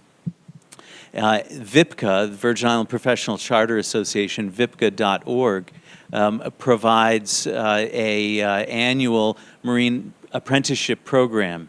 It's a 6-week program operated in St. Thomas that covers everything from swimming, scuba diving exposure, sailing instruction, powerboat handling, marina operations, safety, and it provides a I believe it's SCTW or STCW certification, which is a required certification to kind of get into the industry. So those are two opportunities that are currently present, but we need to invest in the vocational training and potentially this connection to maritime schools. I would like to just say one thing. I was not a brainiac in Antilles. I was a very middle-of-the-road student, and it was because I wasn't doing something that I enjoyed. As soon as I got to Maine Maritime and we were learning about how to navigate with the stars or how to do terrestrial navigation or weather, things like that, ship handling. For 8 hours a day, you drive a tugboat around and see how that boat maneuvers with different winds and tides and currents. And then they gave you a barge, a 200-foot barge to play with. So I was like, this is amazing. This is what school should have been like.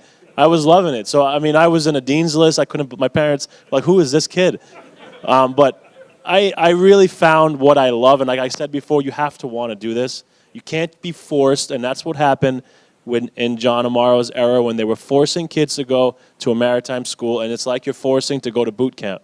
It's not fun, but it's very, very rewarding when you get out. I mean, as a 21-year-old at a 6-figure job, I didn't know what to do with myself. But you have to have that passion to want to be on the water or to want to learn about the maritime field. You can't be forced. That's the only fine line in this whole thing with that option that we had back in the 90s. In the presentation before this, we heard some of the employers talk about what does it take to get a good employee, and there was a very interesting story from the restaurant industry around understanding how to work in that environment. And it's very similar in the leisure yachting business as well. There is a yacht etiquette. There's a yacht etiquette around marinas. And so exposure to that is necessary or essential to matriculate into the sailing and charter industry. So another great idea that we could establish very easily here in the Virgin Islands would be the establishment of a training boat, a training yacht that would focus on preparing the participants for entry into the charter industry specifically. So they would learn meal planning, provisioning, in addition to sailing. They'd learn the boat etiquette. What are the responsibilities of a yacht steward versus the captain? And because it's a tight team of two typically. You take one of these 60-foot catamarans or a 45-foot, 40 to 60-foot catamaran, and it's operated by 2 people. So they have not only need to know how to communicate, how to technically manage the boat and anchor the boat and move it, but then they also have to learn how to manage the people that are on board and keep them happy, keep them coming back, giving them that good experience that Governor Bryan spoke about earlier. It's a great idea. Any other questions? Yep. Yeah, I'm Brian O'Reilly here. It's so wonderful to see my dear friend, Captain Craig Harms up here. I know he has the interests of this community at heart and is a brilliant man, so I look forward to his contributions to the territory. My question is this, and I don't know if it was covered, in the marine industry, job creation for young people. I look at the scuba diving industry here And I see a big gap, a major gap, where I don't see my native Virgin Islands in the scuba diving industry at all. There's no presence here. You go to other Caribbean islands, Jamaica, etc. The natives are running the scuba industry. It's not happening in the Virgin Islands, and we have to change that script. I think the big problem with that is that many of our Virgin Islanders are not being exposed to the industry from the foundational level. Either their swimming skills are not as sharp, or they're not being given the opportunity. I just want to get your thoughts as to where do you see that going, or the potential to attract more Virgin Islanders into the scuba diving industry. Thank you. I'll let you take that. Yeah. Thank you very much, Brian. And by the way, Brian is really the reason I am a self-proclaimed Crucian. So thank you for making me stay here. So that's a very good question, and I've observed the same thing in the charter yacht business. It's I'm sad to say it's mostly guys like me who come from the States and hang a shingle and start running a boat, and then they look for somebody to crew. And the challenge is the first person to crew is someone who already knows how, right? And so without the exposure, as you're pointing out, it's very hard to get local people involved. But your point was specifically for scuba diving. We have here, especially on St. Croix, tremendous resource in terms of the wall. We have some of the best diving in the Caribbean. I think most people would agree with that statement. Especially those here on St. Croix. So how do you do that? You mentioned swimming. Swimming is vitally important, obviously. People have to have someone who wants to get into that industry, who's driven, as Matt says, or desires to get into that industry, needs to be comfortable in the water. So it's important that the schools emphasize that where possible.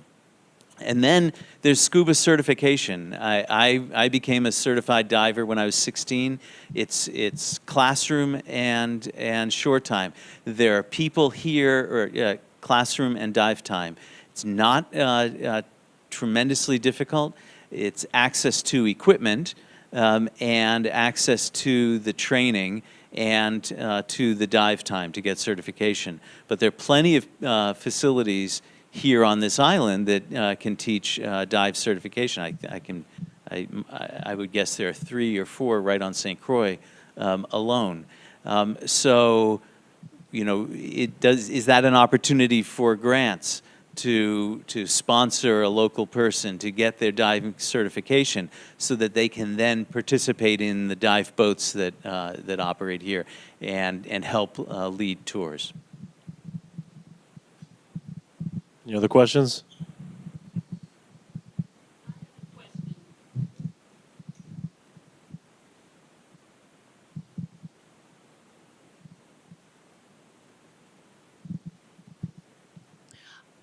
Yes, my question is, this technology is in everything right now.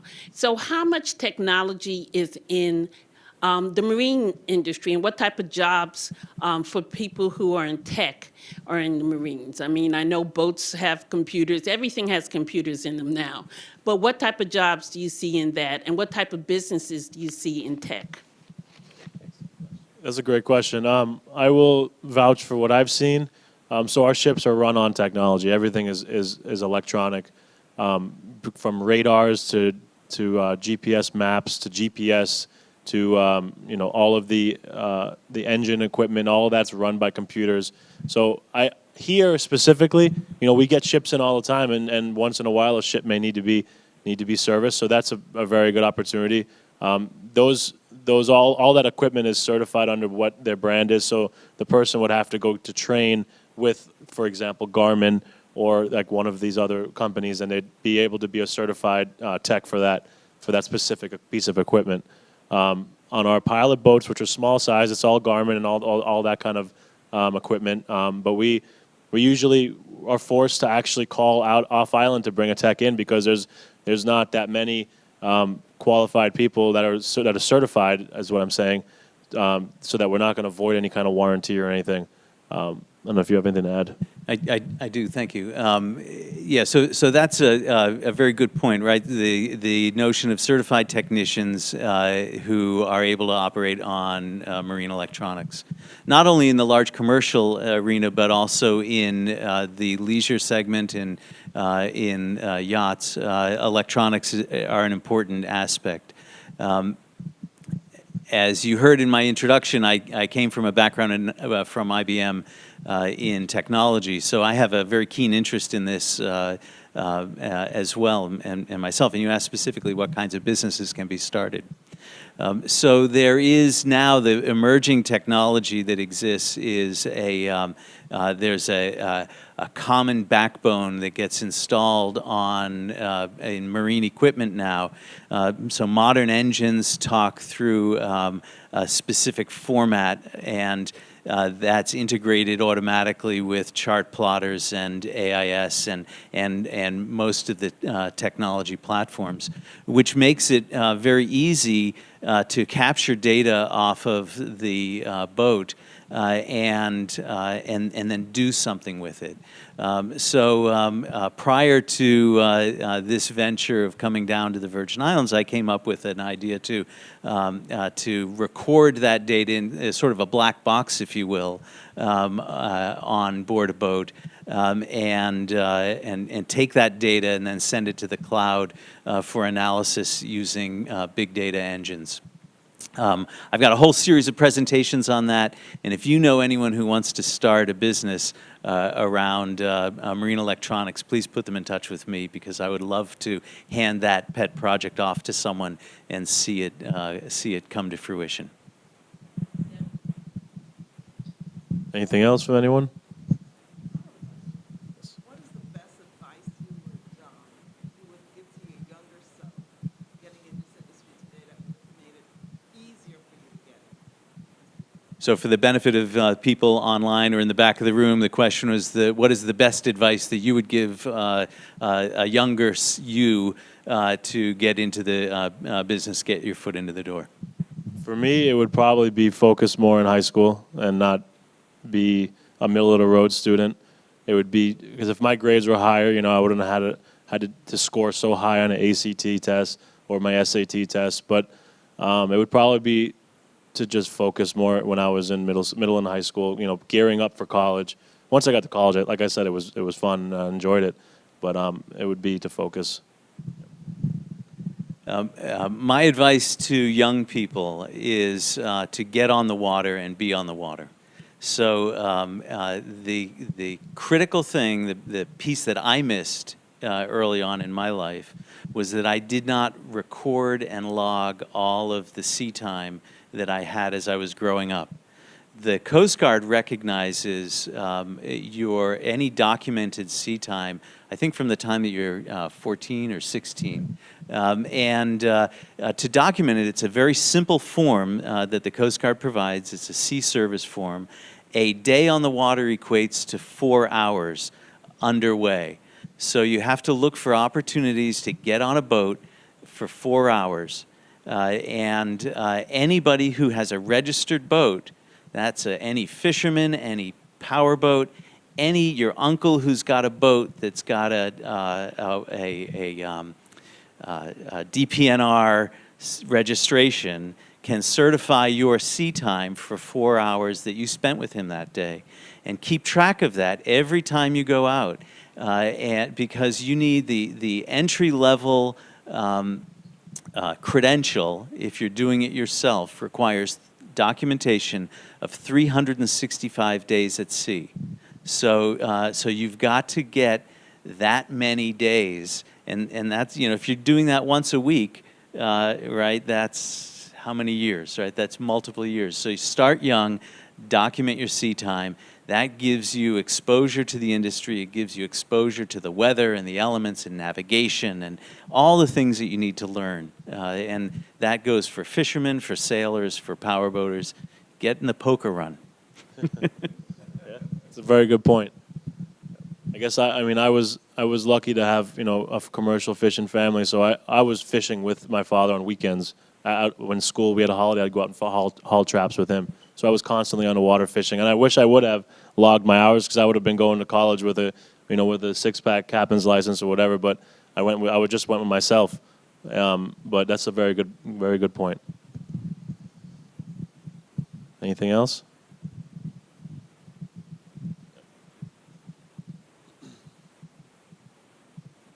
I think that information that you guys just added with regards to the recording of the hours, again, that's one of that little nugget of information that would be excellent to somehow disseminate to younger folks. Because if you had known that, right, when you were going out with your uncle and with your family, hauling traps, you would have had several hundred hours already. Correct. Yeah, it was from 8th grade till 12th grade as I was fishing with my father. As soon as I could lift a fish pot, I was hauling traps with him. Yeah. So yeah, you're right. It would have been extensive hours. So we have an information gap that is existing, I believe, here within the territory where information is not filtering down into the community. So Sonia, I guess I'm going to look at you in workforce development to hopefully expand and improve the quality of the information that's getting to our young people and to other individuals who are looking for opportunities, because we have a lot of opportunities here, right? I would like to say something about that. I can only speak for St. Thomas because it's a small island over there, and I really know the maritime community very well. But I graduated Antilles in 2009. There was one other guy who graduated to go to maritime school about 3 years before me, and then there was a kid who went 4 years after me, and then now one kid just went. So why are we have 5 kids going to a maritime school in 20 years or 15 years? That's not very good. We're surrounded by water, exactly. But I don't think many people know what's going on or what the opportunities are, or they don't think they can do it for whatever reason. But to have 5 guys in 15 years, we should have 3 or 4 kids every year going up to a maritime school and coming back. And you can imagine what the experience level would be on all these islands, coming back from seeing all different ports and waterways and weather and all that. So that's something to bring to the community's attention. Is it's very little amount of students going to a maritime academy. That brings to mind, I think I would be amiss if I didn't call out or shout out to the yacht clubs on the island. I think it's important to recognize that here on St. Croix, we have the St. Croix Yacht Club that does provide sail training. And I think the biggest challenge there for local people getting involved, there are local people involved in that program, but I think the biggest challenge is transportation to get out there. But I will say that their sailing program is among the best in the world. There are Olympians from the Virgin Islands, and there are people that train to sail here and get the exposure because they can sail every day in these beautiful waters and bays. Wouldn't it be great if we could extend that and expand that into Frederiksted and have a community sailing program in Frederiksted? That bay is fabulous for small boat sailing. It is generally always protected and and always great wind. It's just a gorgeous spot. So there's that, and then there's the St. Thomas Yacht Club, and I know the St. Thomas Yacht Club has outreach programs and sail training. Awesome. So if there's no more questions, I think it's going to be a wrap. Maybe it's lunchtime. All right.